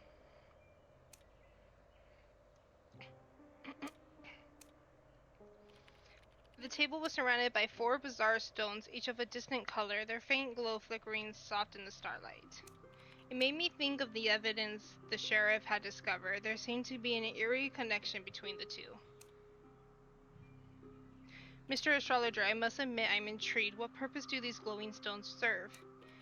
I procured these meteorites from a collector, hailing from the very stars above us. These 4 meteorites were divided into pieces and placed here to help me better channel the cosmic forces of the stars. These 4 colors symbolizes the 4 elements of astrology: earth, fire, air, and water, known collectively as the cardinal elements. Ah, I see now. In that case, I surmise this crimson-hued meteorite that represents the element of fire. As my eyes fell upon the red stone, its soft, pulsating glow seemed to call to me, and an inexplicable urge to place my hand upon it rose within me. My hand, almost of its own accord, began to reach out, but before I could proceed, the astrologer's voice, heavy with warning, brought me into a sudden halt. Do be cautious, Mr. Inference. The stones are coated with a peculiar glowing powder. Once it settles on any surface, cleaning it off is nigh impossible. Be it out of reverence for the celestial divine, or for your own ease, I would counsel against laying a hand upon them. Without a word, I drew my hand back, but the astrologer's mentions of phosphorescent powder remained firmly etched in my thoughts. This, for the moment, was the sole cue linked to the star sacrificer's case. It seemed wise to devise a plan to investigate it further. Let our conversation cease here. Now lay your hand upon this book of divination, and I shall grant you access to the gateway of the stars. Fear not, for as long as one's heart is pure and untainted by lies, the celestial divine shall not withhold his blessing. Lies, the strange, luminous warning on the first floor wall flashed in my mind, stirring a whirlwind of disturbing thoughts. Before I knew it, I felt my mind unraveling, a dizziness closing in, and a phantom ache began to throb through every fiber of my being. Just before the pain overwhelmed me, I sensed a cold liquid substance being forced into my mouth. Surrender your thoughts, do not fight it. Venture into the innermost mysteries of your heart, reflect on what you seek, and the stars shall provide the answers of illumination.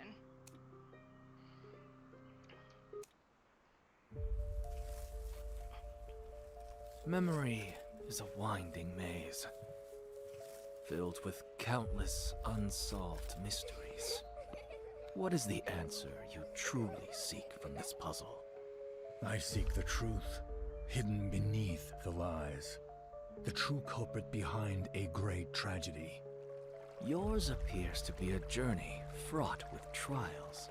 Compared to the pain of loss and separation, all other obstacles pale in comparison. You seem to have remembered a great deal. I remember those who shared my difficult childhood at the orphanage. Most of them remain scattered and lost to this day. I remember the brothers in arms who stood by me, pursuing victory and glory in the mercenary corps. Yet, they all lost their lives on a deadly mission, victims of some ruthless scheme. This is the story you've lived, and the obsession that drives you. The answer you're looking for might just be buried in your memory. It's simply that you haven't realized it yet. All you need to do is gradually peel off those fractured illusions, and the truth will unfold before your very eyes.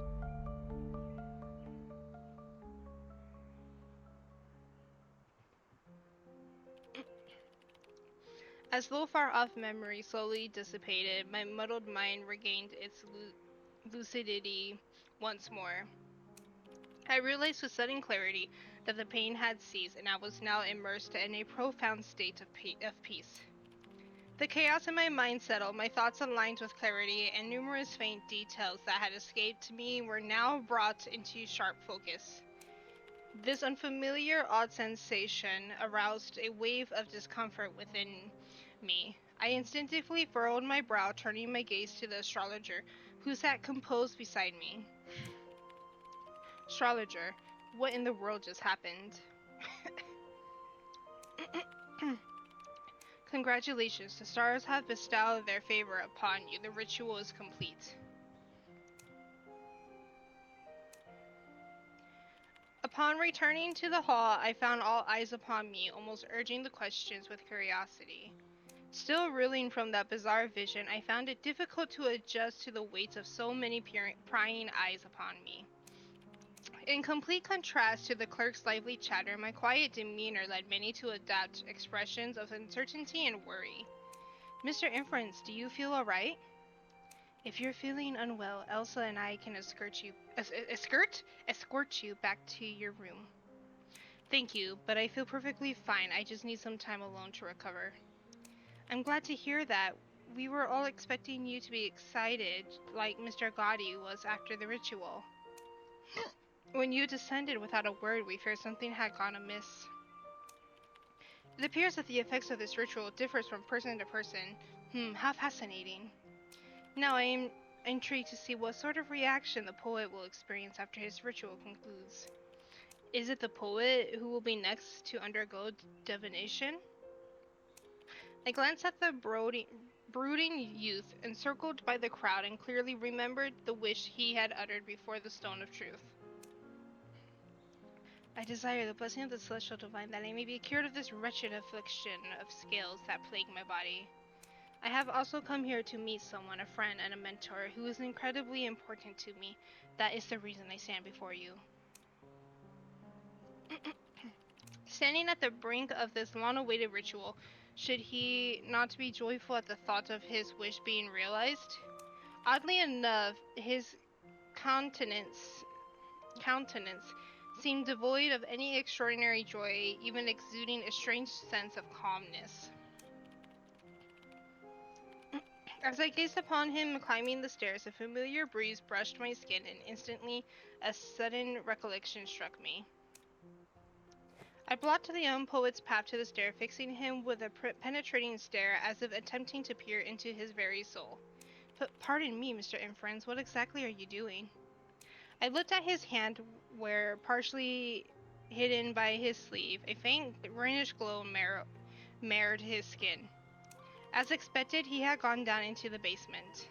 Yet, why did Dr. Goodwin hear him in his room? What crucial detail had I failed to notice? Mr. Poet, when the ritual is complete, seek me out at once. I have urgent matters to discuss with you. The young poet met my gaze wistfully, offering no further inquiry. He agreed and proceeded up the stairs. I observed his shadow cast on the wall by the lights above, growing increasingly blurred and warped as he rounded the corner until it slowly disappeared. Soon after, the crisp sound of the metal chains on his cloak vanished, fading with each step until it was entirely gone. As time drifted on, the female student and the seer continued their conversation on astronomy and astrology by the bookshelves for quite some time. The sheriff and the boxer, having patiently endured the clerk's lofty talk on stock investments repeated countless times, could hardly hide their fatigue. As for the others, they had begun the next round at the card table, and the match appeared evenly poised. Only I kept my gaze unwaveringly fixed on the stairs, waiting for Poet's return. I never imagined that one day you, Mr. Inference, would wait so intently, your gaze fixed as though seeing into the distance, and that it would not be for a lady. Could it be that there is something about this particular person that has captured your interest, some kind of unique discovery, perhaps? Mr. Melodis, are you truly without anything to this evening? You think too highly of me, Mr. Inference. I'm nothing but a well-off, carefree fop. There's no need for someone like me to get involved in such affairs. Are even the matters of your own family beneath your concern? As I understand it, this case involves 4 lost lives. Upon hearing this, DM dropped his playful grin, his eyes narrowed, filled with both caution and curiosity. Are you investigating me? Indeed, the matter I am investigating does concern you. It was only after I tracked your movements that I came here. Our meeting is no mere accident, Mr. Melodis. Thus, our meeting here is no mere accident, Mr. Melodis. You came for me. Is it the Star Sacrificer case you're investigating? Could it be that you suspect me? There are whispers that you've been experimenting with different drugs in your search for a unique formula, and that those who died fell victim to your poison. My sources tell me that tonight you will conduct the final experiment with your concoction in this tower. A deadly concoction? Ha, how utterly absurd. You don't honestly believe such a thing, do you? Until I find critical evidence, I believe nothing anyone says. My trust lies only in my own observations and deductions.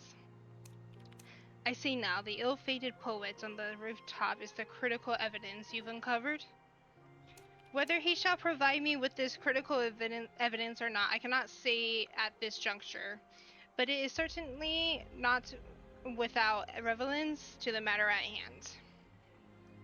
Oh, it appears you have found something after all. The curious thing is the critical evidence I believe to be most crucial also happens to lie right here atop this roof. I couldn't say what DM meant by critical evidence, but it was apparent that we were both intent on solving the riddle tonight. In that case, let us both see what unfolds. With pleasure. To make the waiting more bearable, I begin to glance around the hall, taking in every corner.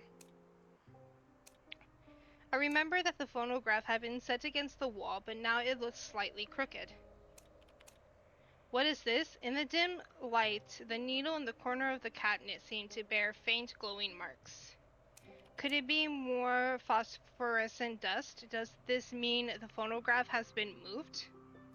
I suddenly recalled Dr. Goodwin had mentioned a response, and in an instant, the mystery that had perplexed me unraveled. And the voice came from that. At that precise moment, footsteps began to echo from upstairs, accompanied by the familiar jingle of metal chains. I watched as the poet's shadow drifted across the wall, followed by the faint sound of a door shutting on the second floor. Perhaps the effects of the ritual left him feeling unwell, for after he returned to his room, he didn't emerge again for some time. While I hesitated on whether to head upstairs to find him, the unmistakable sound of footsteps came from above. This time descending the stairs was none other than Mr. Duval, the astrologer. Will the next guest partake in the divination? Follow me upstairs. Hearing this, the Goodwins, the winners of the 4th round of cards, immediately stepped forward from the crowd. Mr. Astrologer, might I accompany my husband? I find myself concerned for his well-being. Forgive me, Miss Goodwin, but only one person may receive the blessing during each divination ritual. I ask for your patience as you wait here. Before he left, Isaac gave his wife's hand a reassuring squeeze, urging her not to be overly concerned. Elsa, I'll be all right, I promise. You don't need to worry. I'll do as the astrologer tells me, and I'll get better. Stay here and wait for me, just as I'll wait for you. Dr. Goodwin nodded, and despite the overwhelming worry and reluctance in her eyes, she had no choice but to release her husband's hand. Do not worry, I have no doubt that Mr. Goodwin can take proper care of himself. We should stay here and wait for him together. Dr. Goodwin nodded, and with Lady Aurora's quiet reassurance, she returned to her place at the table. Much like Mrs. Goodwin, I too was filled with unease, my eyes still fixed on the door, waiting for the poet. It was strange. The 4th round of the divination was already underway, yet Mr. Asaf had yet to emerge from his room. If the ritual caused him discomfort, it seemed only logical to accompany Dr. Goodwin and investigate the matter further. I relayed my worries to Dr. Goodwin, and she responded with a quick nod of comprehension. Your concern is well-founded. I too feel somewhat ill at ease. Allow me to accompany you upstairs to check on the situation for myself. With our plans settled, we proceeded to ascend the stairs, bound for the room on the second floor. However, to our shock, a tortured cry pierced the air the very next instant, emanating from the top of the tower. Dr. Goodwin was momentarily stunned, her voice quivering with terror. She shook as she spoke. That's Isaac! Without hesitation, she rushed ahead, and I followed in her wake as we reached toward the tower's rooftop. Upon reaching the top of the tower, we saw Isaac collapsed on the ground, withering in agony and utterly insensible. Isaac, what's wrong? Mr. Astrologer, what happened?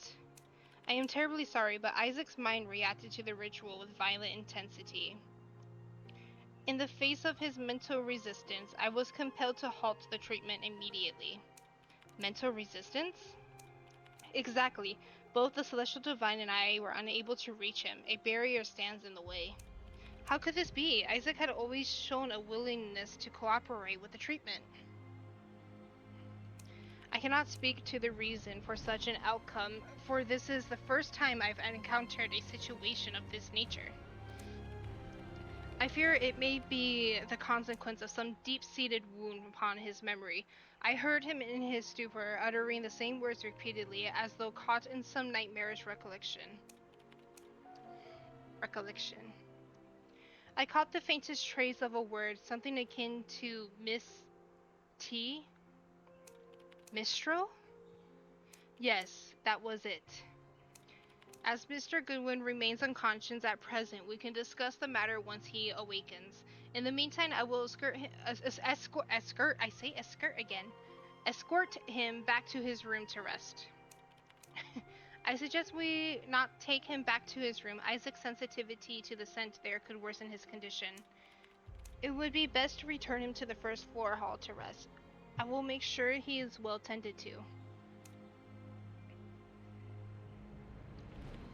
Acting on Dr. Goodwin's advice, I quickly returned Isaac to the hall to rest. This unexpected turn of events caused the others to crowd around, their eyes full of concern as they looked on. Upon hearing that the mishap had occurred during the ritual, a momentary flash of surprise flickered across several faces. Lady Aurora alone furrowed her brow, leaning in to take a careful look before expertly assessing his physical condition. Mr. Goodwin exhibits signs of mild poisoning, which would account for the disorientation he's experiencing. Have him drink some water, then monitor for any vomiting. Be careful that the vomit doesn't block his airways. He could choke. Poisoning? That's impossible. Isaac hasn't eaten anything since he's arrived. Only then did I notice that Isaac's lips had taken on a distant purplish hue, and there appeared to be some liquid residue at the corners of his mouth. Could it have been something he drank just now? We'll need to ask the astrologer to enlighten us on the matter. With a single flippant sentence, DM pointed the finger squarely at the astrologer, causing every eye in the room to turn toward him with suspicion. However, the young astrologer met Melodia's accusations with complete composure, betraying no sign of fear. It's true, I did indeed give Mr. Goodwin the water of purification, but I can guarantee it was free of any poison. This is an integral part of the ritual. Every guest seeking blessings has imbibed it, and I can assure you there is nothing amiss. That's right, the astrologer made me drink something. I've experienced no adverse effects, and neither has Mr. Inference. I vaguely recall drinking something in a haze of confusion, but clearly, unlike Mr. Goodwin, I haven't suffered any ill effects. And what of the poet? DM's words brought forth a troubling realization. After retiring to his room, the poet had not re-emerged, raising the new wave of suspicions. Allow me to investigate the matter. With that, he immediately ascended to the second floor. After a brief yet anxious wait, the sheriff returned, his face marked by a somber expression and a hint of uncertainty. He's not in his room. Does anyone recall when the poet might have left? We conversed with Herschel near the stairs and didn't observe anyone coming down. How unusual. His things are all accounted for, and he hasn't even taken his coat. He shouldn't have gone anywhere. As it's clear he didn't come down, let's all go upstairs and search for him. After thoroughly checking all the rooms upstairs and finding no trace of the poet, a growing sense of unease began to take hold. How bizarre. How could he simply vanish? Are we certain every room has been checked? We've gone through every room, but there's no sign of him. Not all rooms have been searched. The 10th floor remains unexamined. Exactly. As Mr. Duval mentioned earlier, access to that floor is strictly prohibited. Surely this rule could be temporarily set aside in light of this sudden disappearance. Hold on now, have you all so quickly dismissed what just happened? The unexplained blackout and the ominous writing on the wall? Who's to say this isn't the Celestial Divine's punishment for someone breaking the sacred rule, a warning, and now the poet is gone? No, neither the power outage nor the writing on the wall were signs from above. This was no divine warning, but an event orchestrated by human hands. Are you suggesting someone intentionally cut the power and left those writings on the wall to strike fear into our hearts? Precisely. If my theory proves accurate, the missing poet himself is the architect of this scheme. Was it him? DM's expressions tightened, his brow knitting slightly, as though my deduction had been wholly unexpected. By what reasoning do you assert this with such certainty? The basement door's handle is marked with a unique fluorescent substance, inevitably leaving traces on anyone who carries its threshold. Besides the sheriff who handled the electrical repairs, I found the same fluorescent residue only on the poet's hands just a moment ago. So your theory is that the poet lodging on the 2nd floor managed to sneak into the basement unnoticed and shut off the power? Precisely. If my deductions is correct, the writings on the wall are also his doing. But I distinctly recall confirming that he was in his room when the power went out. Isaac also heard him. Even if he dashed back from the basement the moment the lights went out, it would have been impossible for him to reach his room before Isaac and I descended. Furthermore, I'm convinced he was inside when the lights went out. That voice, I know what I heard and I wouldn't be mistaken. Odd indeed. Could it be that the man has a double? We are neglecting an object of the poet brought along, one that might very well have served as his double.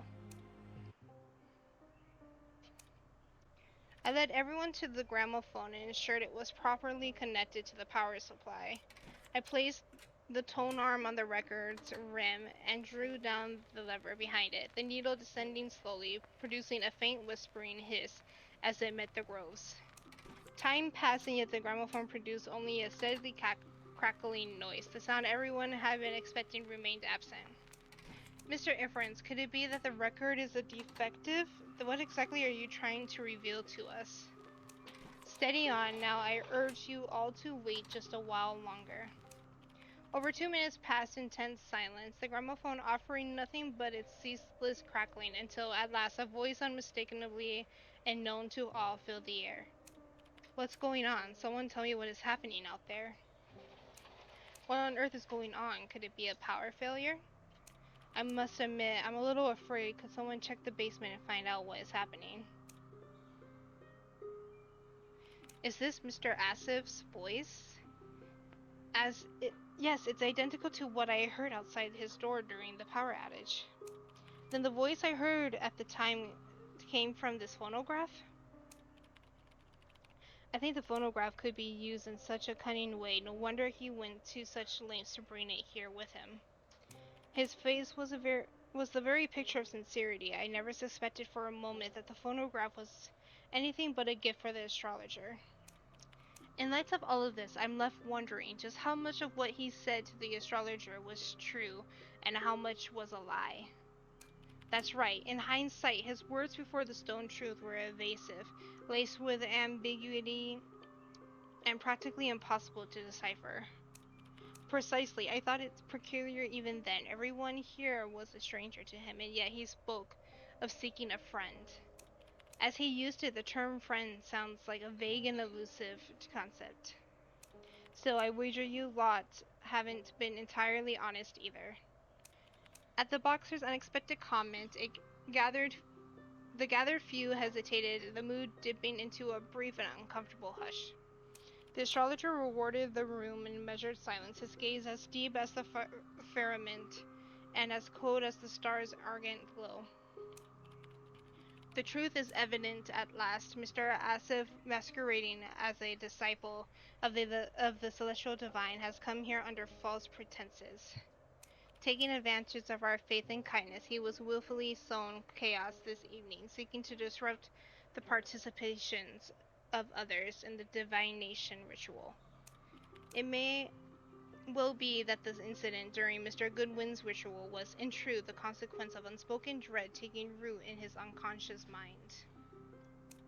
Witnessing Mr. Goodwin's ill fate, he was seized by a guilty conscience and stole away unnoticed, which explains his sudden disappearance.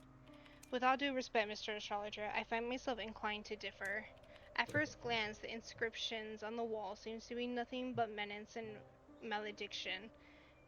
Yet one might also discern a cautionary light, a subtle warning rather than a curse. Indeed, one cannot ignore the fact that not every guest present this evening harbors a spirit of genuine piety and veneration.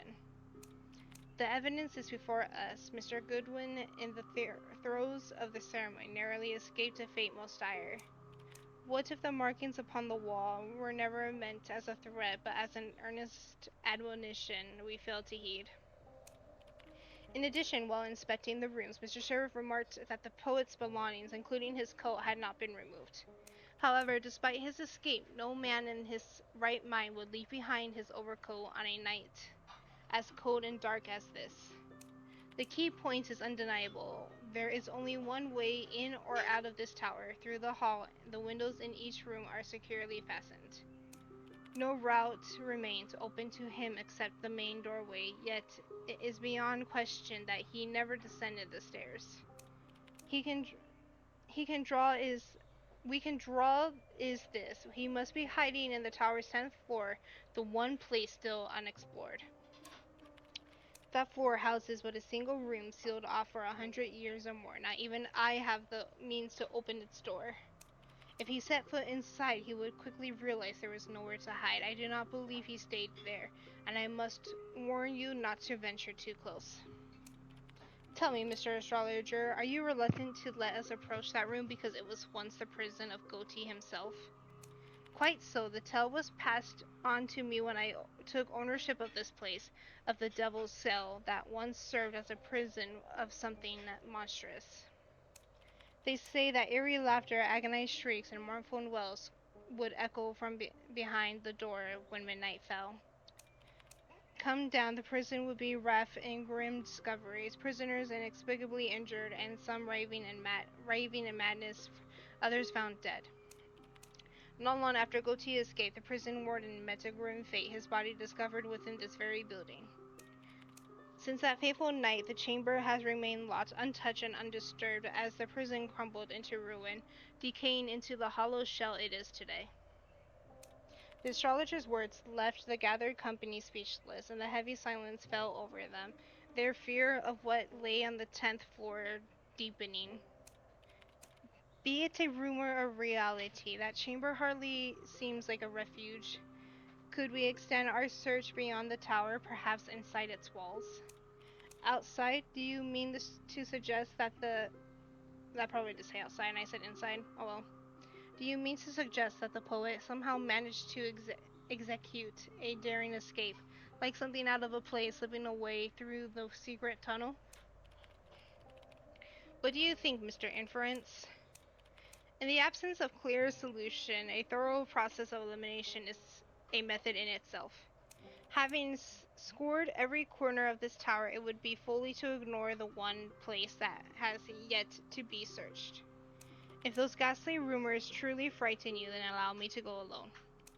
Fear, you'll find no such word in my vocabulary. No lock will keep us out. We'll find something strong enough to bring that door down. With a powerful blow that shook the walls, the forbidden room atop the tower was finally forced open. Oh! No sooner had the iron door swung ajar than my eyes landed on the poet. He sat motionless in a chair, silent and utterly still. But what no one could have foreseen was the dreadful reality of the scene. The poor poet had already breathed his last breath. or breathed his last. Oops. The Judgment of the Stars. As a detective, with my guard firmly raised, I instructed the sheriff to ensure no one left the tower hall. While the others hastily withdrew, DM chose to accompany me in investigating the scene on the 10th floor. After receiving the sheriff's approval, we begin the investigation together. His lips were tinged with an unnatural purplish hue, unmistakably signs of poisoning, whether to those observed in the Star Sacrificer case. However, the state of the body suggests death occurred no more than an hour ago. A wound approximately 4 to 5 centimeters wide lies on his chest near the heart, likely the fatal injury. There was no blade inside that could have caused such a wound. If he did indeed take his own life, where has the weapon gone?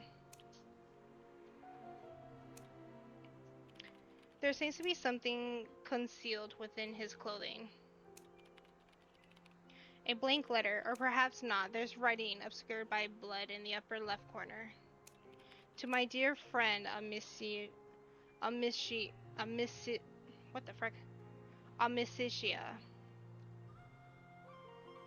This must be the friend he mentioned earlier. Given the coloring and marks, the paper has likely been specially treated, suggesting he intended the message to remain concealed. Yet this page reveals much, this distinct pattern, the unusual texture, and even this peculiar font. These are mistakenly signs of the Yulio lineage. Yulio, that's one of the 9 families tied to the serial murders. But how did you determine that as if belonged to the Yulio family? This letter could easily be from someone else. Indeed, it's possible someone else gave him this note, but the handwriting leaves no room for doubt. That's a handwriting.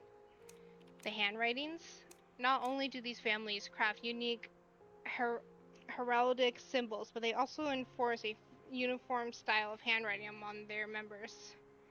This isn't just ceremonial vanity, it's a subtle method of confirming kinship. Exactly, while others' evidence can be forced, handwriting is remarkably difficult to imitate on short notice. Moreover, if you examine the words on the wall closely, you'll see that the handwriting of each of the 8 letters is entirely distinct. Each belongs to one of the families, but Yulio's style is the only one missing. You're suggesting Asaf deliberately left those words on the wall in different scripts to warn the members of the 9 families? So the words he scrawled on the wall were a message for the other families to leave. Precisely.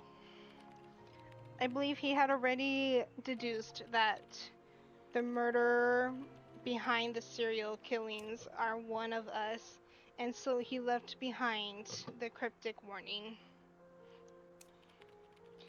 Regrettably, even when someone like myself deciphered this subtle hint, they still choose not to leave. Then may I ask, Mr. Melodis, why did you choose not to leave? I'm afraid I cannot share that just yet, but rest assured it has nothing to do with any nonsensical occult games or the ramblings of fanatics. In that case, I cannot leave this letter with you until you reveal your true intentions.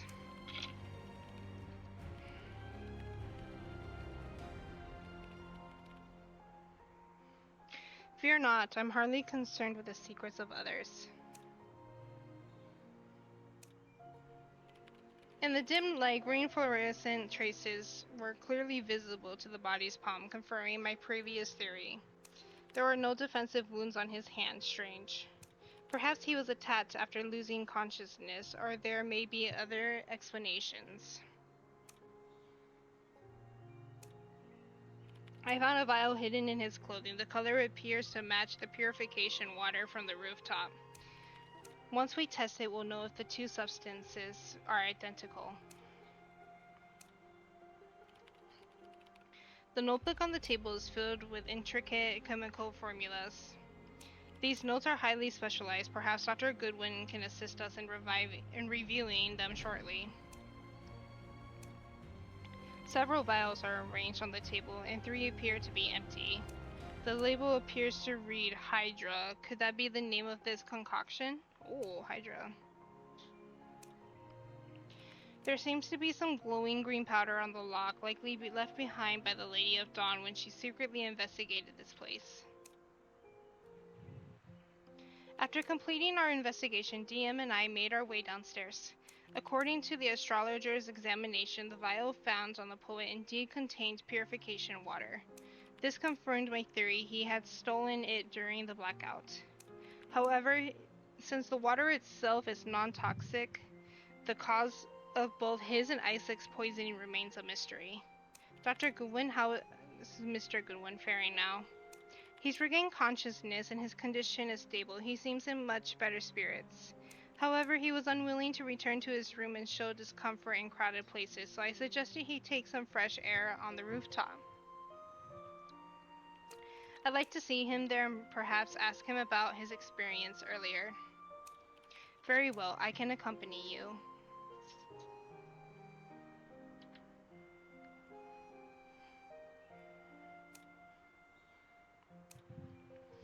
Mr. Inference. Well, when Dr. Goodwin and I arrived on the rooftop, Isaac was quietly staring at the stars, much like a child lost in thought.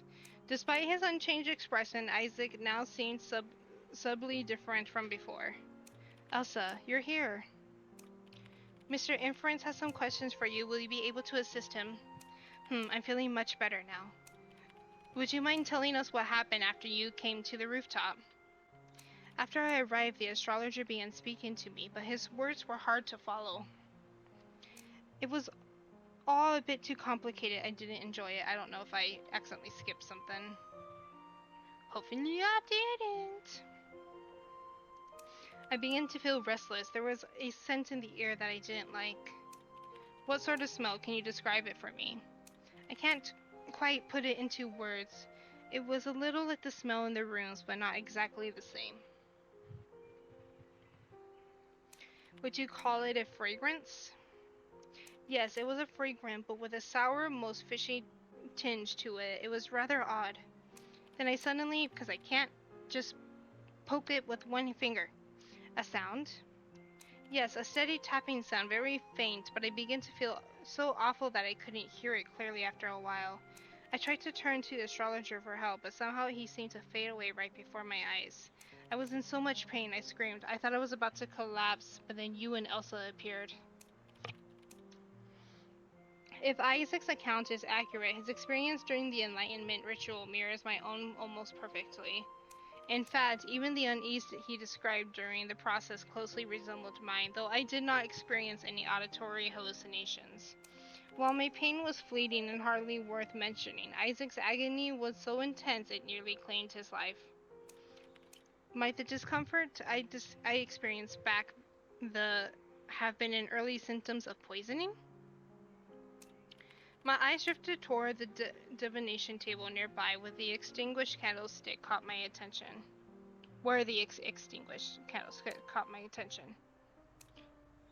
The left candle on the candlestick appears considerably shorter than it did during my own ritual. The candle shows no signs of breakage, suggesting it was consumed by normal burning. It seems this candle was used during the 2 most recent rituals, as a peculiar fragrance still lingers in the air. The tablecloth bears faint glowing traces, their colors matching precisely that which sustained the poet's hand. It seems he left these markings during the course of the ritual. I believe I have finally determined the cause of Isaac's poisoning. All that remains now is securing the vital testimony.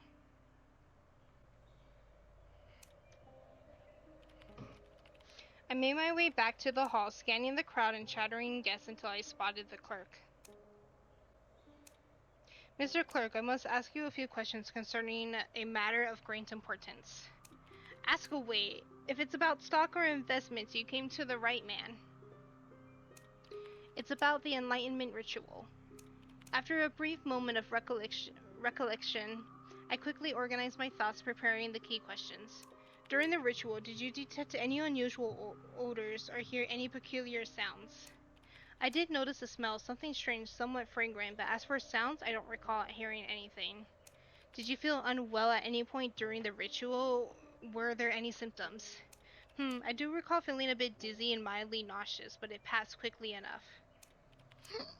Did the symptoms begin after you consumed a particular substance? Indeed. Though how did you... of course, you must have partaken as well, correct? The so-called purification water? The moment I drank it, the pain slowly eased away. I can only assume it was the celestial divine's doing. The clerk was eager to continue speaking, but I excused myself as I had other matters to attend to. After carefully comparing my experience with those of the clerk and Isaac, the truth behind the poisoning incident became clear. The poisoning and its antidote were deliberate steps in the ritual. Isaac had simply been administered the antidote after the poison had fully taken effect. Now one question remained. How was the poet's corpse transported from the rooftop to the sealed chambers on the 10th floor? We're going back. Once again, I entered the sealed chamber where the poet had perished. My gaze swept the room as I begin a thorough search. Is there something you seek, Mr. Inference? I'd be more than happy to assist. Lady of Dawn had at some point quietly followed me here, poised elegantly by the door. Her curious eyes were already scanning the room in silent contemplation. Since the poet's passing, uncertainty had turned to dread. No longer were mere rumors. The curse now took a root in their minds, and none dared linger here. To my surprise, Lady of Dawn had accompanied me, showing no fear. In fact, she seemed quite intrigued. Looks like I seriously underestimated her curiosity about the goatee legend. I'm searching for a hidden passage, my lady. I cared little for the ghastly tales surrounding goatee. Is that so? I thought you might have started believing in those compelling little stories. No, I remain unconvinced by such embellished tales, spun into mystery by dramatists seeking to captivate their audience. All of it's fiction, nothing more than a finely crafted illusion. The tales are spun out for truth, but for profit, dressed in mystery to fetch a higher price. I think I read that wrong. That's okay. My interest in uncovering the passage comes from its importance in solving this case. It is the key to unraveling this mystery. Beyond that, I have no interest in it whatsoever. You may not have the makings of a celebrated dramatist, but you are undoubtedly a skilled detective. With a playful remark, Lady Dawn joined me in the investigation of the chamber, thick with the presence of death. Could this cage be concealed? Could this cage be concealing an entrance to a hidden passage? This cage likely once used as a tool for punishing prisoners suspended for a secure and movable beam. Moreover, it is far too large. I see no pulley or mechanism to move it. It's likely to conceal the passage we seek.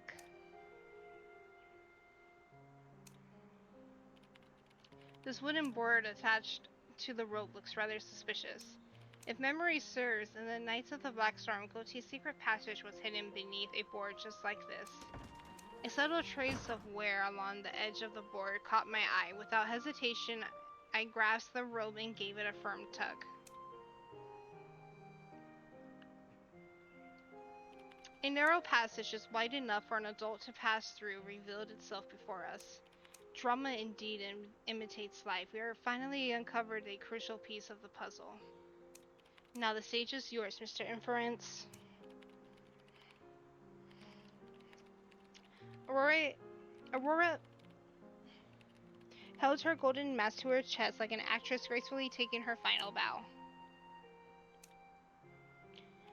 I memorized the ceiling's approximate position to memory before swiftly heading to its corresponding location on the rooftop. Beneath the meteorite's base, I could faintly see signs of wear. Shifting the stone aside, I uncovered a narrow passageway as expected. Its end led directly to the sealed chamber on the 10th floor.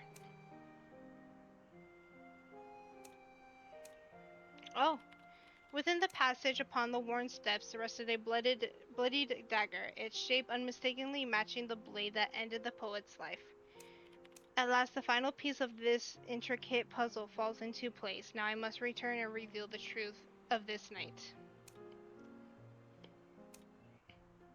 By the time I re-entered the tower hall, the night had grown late and the signs of fatigue were evident on the faces of the gathered guests. You're finally back, Mr. Inference. The sheriff has been asking for you. Mr. Inference, I have already contacted the county authorities and informed them of the details of this case. They'll be sending officers soon to retrieve the poet's remains. As the first witness, you'll need to provide a statement. This is standard procedure in any police investigation, and I agreed without hesitation. There is no objection on my part. I shall assist the authorities as I witness. However, I must ask, have we not overlooked the most significant person in this matter, the murderer of Mr. Asif?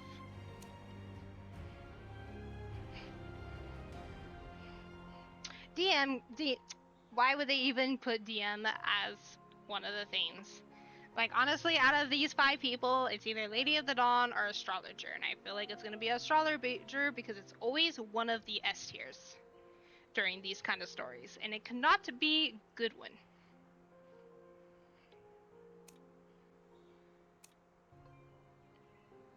Man. Mr. Inference, what are you implying? How could Mr. Duval possibly be the murderer? Indeed, you too have been graced by Celestial Divine's blessings. How could you utter such impudence toward the astrologer? Ladies and gentlemen, I am no pious adherent of this faith. My presence here serves but one purpose, to investigate the mystery of the Star Sacrificer. I had not foreseen that the killer would dare commit another crime in my very presence, taking the life of yet another innocent soul. But this time I regret to inform you there shall be no escape. Mr. Inference, need I remind you, we all witnessed it. The poet took his own life in that wretched cursed cell. Having been graced by Celestial Divine's blessings, he saw the stain of his own sins and willingly embraced his destined end. No, he did not commit suicide. His death was the result of your poison, and Mr. Goodwin was to be your next victim. Could it be? Are you truly suggesting that Mr. Duval was the one who poisoned Isaac? But I tested the substance at the scene just now. The purification water contained no poison. I too can attest to this. I partook of the very same water on the rooftop. Mr. Clerk, the purification water was not the source of the poison. It was hidden in something that escaped everyone's notice. The astrologer treated it as an ordinary item and had it placed in everyone's room before the night began. Everyone's? Then, Mr. Inference, do you truly claim that I have poisoned all present? If so, I must ask, what evidence do you possess?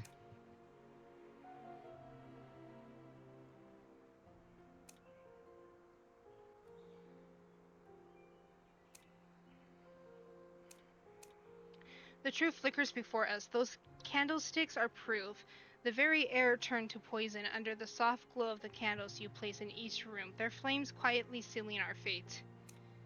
While the sconce cast little more than a faint light, the candle became the room's primary and most essential source of illumination. I dare say not a single guest who entered their chamber this evening would have willingly snuffed out these candles. Those radiance provided both comfort and light. Moreover, these candles were deliberately crafted to release a fragrant scent, masking the musty staleness of the old rooms. Dr. Goodwin, surely you recall Mr. Goodwin's remark about the odor in every room, one that unsettled him? Yes, my husband has always been sensitive to smells. After placing our belongings in our room, we stepped outside for some air. When we came to your room, he hesitated at the door, unwilling to enter because of the scent, so he remained outside. But I was exposed to the fragrance too. Why didn't the poison affect me? That's because the candles in our rooms were merely the top note of a far deadlier poison. Only after inhaling the scent from the other candle on the rooftop did the two elements react within the body, forming a lethal toxin. Thus, like sacrificial lambs, we talked unknowingly to the altar, sealing our own fate with each breath. All that remained was the astrologer's judgment, as in his hands lay both salvation and damnation. Would he grant life or would he take it? It was no accident that the clerk, Dr. Goodwin, and I survived unscathed. It all came down to a single item in the astrologer's hands. Apologies, but I failed to see what you are implying.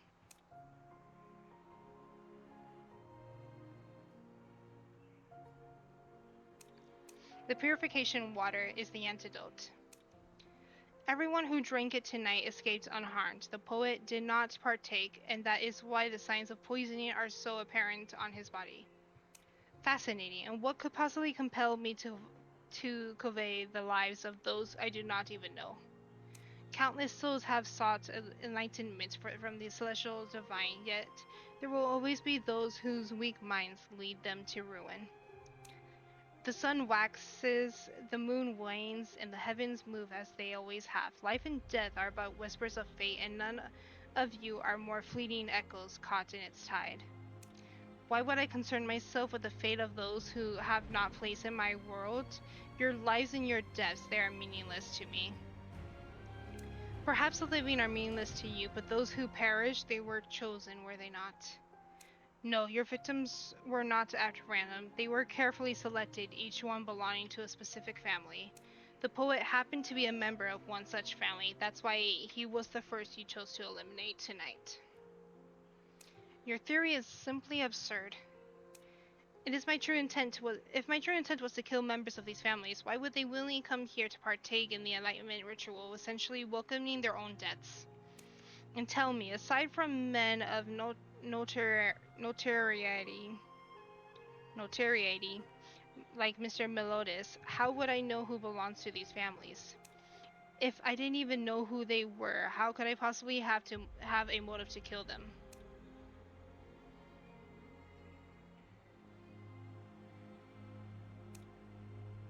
Before the ritual even began, you had already uncovered the poet's identity. There was no doubt in your mind. The poet sensed the danger early on and left a warning on the wall for the 9 families. As Mr. Melodis mentioned earlier, these families each have their own crest and script, used for communication among their own. I noticed that one of the 8 scripts on the walls matches the lettering on the Melodis family crest perfectly. Therefore, I deduced that the remaining 7 scripts belong to the other families, coded messages meant to alert them. And you, too, recognized from the writing on the wall that the person who left it belonged to one of the 9 families, or at the very least was your enemy. The person who wrote the message must be the very same individual responsible for tonight's blackout. When you saw the fluorescent mark on the poet's hand on the rooftop, you knew that he was the hidden adversary working against you tonight. With all due respect, what you present is but a constellation of assumptions, faintly aligned with fact yet utterly devoid of proof. All present bore witness. When Asaf descended from the rooftop, he showed no signs of affliction. For all we know, the wound in his chest could have been self-inflicted. Without proof, how can you possibly claim it was my doing?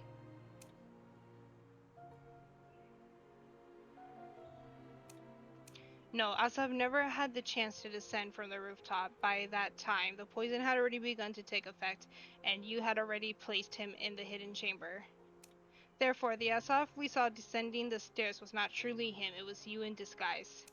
After concealing his body in the secret chamber, you removed his coat, donned it yourself, and impersonated him as you returned to his room on the 2nd floor. Then you took off his coat, slipped away unnoticed, and pretended to have just come down the stairs. Due to the dim lighting in the tower, the people's assumptions, no one questioned the person descending as being anything other than the poet. And so the slight difference in build or the subtle behavioral discrepancies went unchallenged. Then Mr. Goodwin followed you up to the rooftop for the next ritual, but something unexpected occurred. Asaf did not die immediately from the poison. He regained consciousness in the hidden chamber and tried desperately to signal for help by pounding on the walls. What a fanciful tale. You were nowhere near that chamber, so how could you possibly have heard the dying man's cries for help? Mr. Goodwin's testimony clarifies this matter. While undergoing the ritual, Mr. Goodwin heard sounds coming from below, though the poison's agony had rendered him mute. So you deliberately withheld the purification water from Mr. Goodwin, intending to let the poison run its course, thus concealing the death in the same manner as before. When Mr. Goodwin finally succumbed to the unconsciousness, you used the passage to return to the 10th floor chamber and finish off Asaf once and for all. All of this is mere speculations. Tell me, where is your proof that I am the one who took his life? This dagger is the very weapon you used to murder him. A secret passage built long ago connects the rooftop to the 10th floor chamber. Through this passage, you concealed the body and committed the murder. As you held the dagger poised to return to the rooftop and deal with Mr. Goodwin in the same fashion, you heard us approaching. With no time left to finish your grim task, you were forced to discard the dagger into the hidden passage and hastily force the purification water down Mr. Goodwin's throat. Mr. Duval, if you still wish to argue, perhaps we should have the police examine the fingerprints on the dagger. Moreover, the secret passage, the crime scene, and even the handle of the poet's door should bear the traces of your involvement.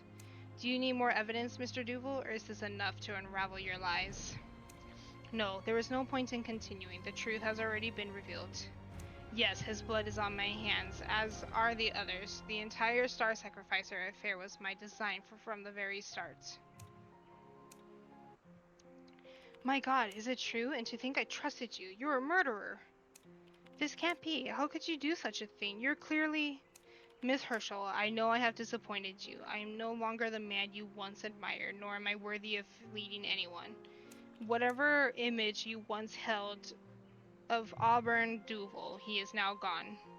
The paths of astronomy and astrology have long since diverged. There is no use in clinging to an impossible reunion or looking back.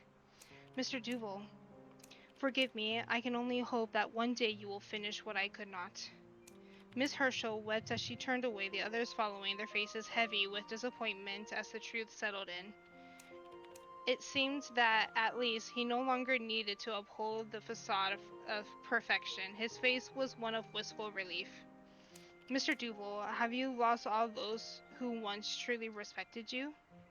Oh, Mr. Duval, you have lost all those who have truly respected you.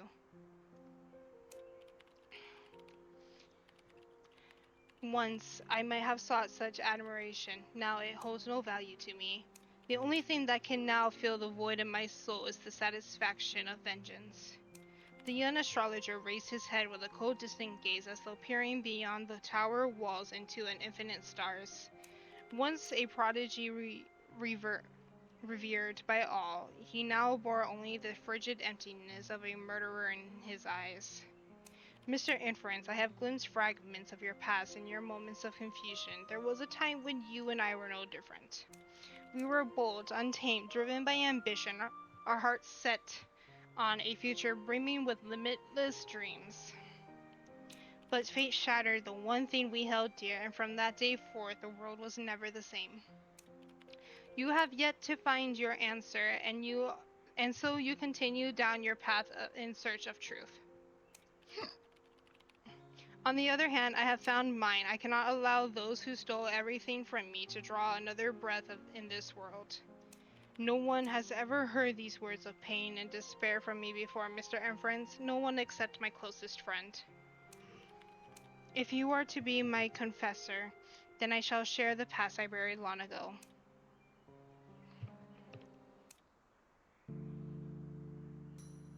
I come from a family of merchants. Ever since I was a child, I've been fascinated by the rules that govern all things in this world. A solitary genius.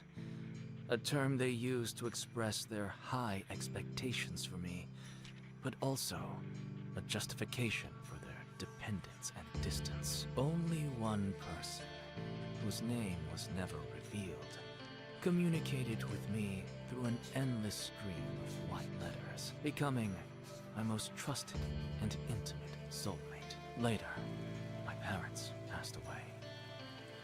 My sister, who was fascinated by the mysteries of the world, found an old notebook while going through their possessions.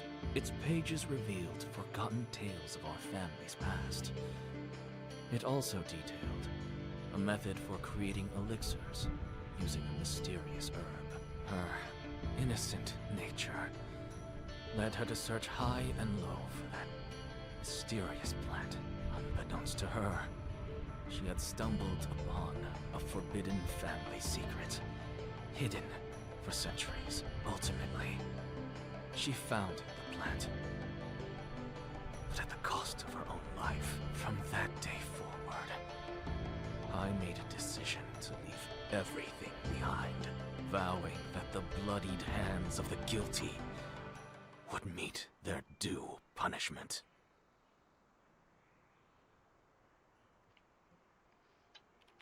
As the astrologer recounted the past he shared with his sister, I found myself speechless, overwhelmed by the weight of his story. Once destined for greatness in the scientific world, he had chosen vengeance instead, sealing his own ruin. Then it hit me. He was the person the poet had written of, the one called Amicia. I don't even know how to pronounce that. His only true friend. Mr. Duval, there is something you must see. I took out the letter I found on the poet's body and handed it to Mr. Duval. As expected, the moment his eyes fell upon this salutation at the top of the letter, he immediately recognized the writer's identity. This is a letter from 367? How did it end up in your hands? Mr. Duval, this letter was taken from Asaf's lifeless body. I believe this was the true reason he came here, to deliver to you with his own hands the last letter he ever wrote to you. Duval's hands trembled as he clutched the fragile sheet of paper, shock and agony eroding the last vestiges of his composure. Asaf. He was my friend? No, that's impossible. He was a Yulio. He lowered his gaze to the handwriting he knew so well. Overcome by helpless despair, his whole body shook. I killed him with my own hands. My one true friend. Unable to bear witnessing this cruel twist of fate any longer, I silently turned and left. Had Mr. Duval's eyes fallen upon these words sooner, could the stars have charted a gentler fate? But when the poet chose to seal this letter in blood, he must have known he would never leave this place alive. Yet such cruel punishment is far worse than 1,000 deaths. When the flames of vengeance burn in their last ember, they do not spare the one who lit them, nor anything they held dear. Epilogue. After leaving the tower, I heard little of the astrologer's fate. Soon after, a package arrived sealed with the mark of a jellyfish. Inside there was a single vial of antidote. For what I gathered, the police took all evidence from the scene when closing the case, yet the vial labeled Hydra mysteriously disappeared. Auburn Duval, the astrologer, was imprisoned, but his trials remained inexplicably delayed. The prison stood isolated, cut off from the outside world, and with time the whispers of starlight divination faded into obscurity. A few months later, the sheriff informed me that Duval had mysteriously disappeared from his cell. Just as over a century ago no one could explain how Gautier escaped that chamber, so too was Duval's disappearance shrouded in mystery. After all, in all of the productions of The Night of the Black Storm, there was never any mention of secret passages or hidden ropes on the stage. And curiously, there was no mention of a Lady of Dawn. Amicity.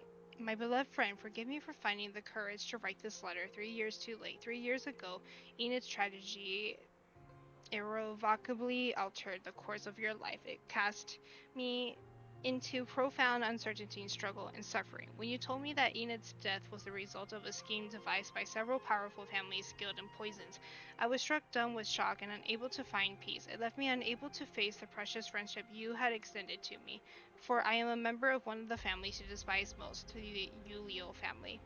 I've never shared this with you, but my name is Asaf Yulio.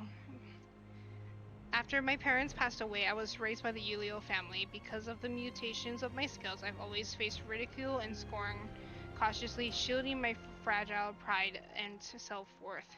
When I met you, you introduced me to the wonders of astronomy, mathematics, and philosophy. You became my guide, my mentor, my only true friend. You opened a world of possibilities for me, and I will always be grateful for that.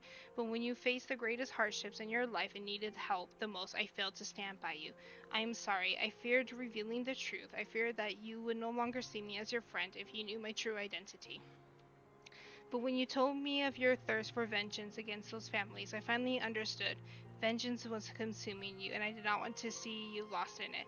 The only way I could help was to find Enid's killer and end this endless cycle. Ha!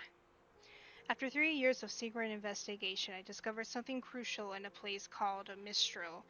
Though it is difficult to believe, I found that your sister's death may have been the work of someone outside of the 9 families. I must tell you this immediately so you do not walk further down the wrong path. The Yulio family needs someone to steal a special concoction during your Enlightenment ritual, and I saw this as the perfect opportunity to meet you again, so I volunteered for the task with the condition that I survive your revenge ritual.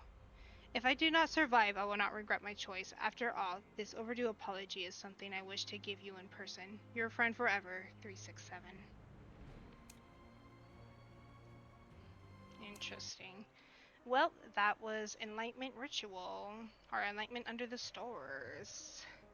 I hope you guys enjoyed that. That was very interesting. I'm glad that I got to wait because then I got to do like the whole story together into one video instead of doing one week and then doing the other one the next week. Sorry for my reading. We all know that sometimes I just can't read. And I actually started getting like really tired while I was reading, so my vision blurred up a little bit during some of that. But we managed. We managed. Anyways, it was lovely to read this story to you, and I hope I see you guys in the next story video. Bye!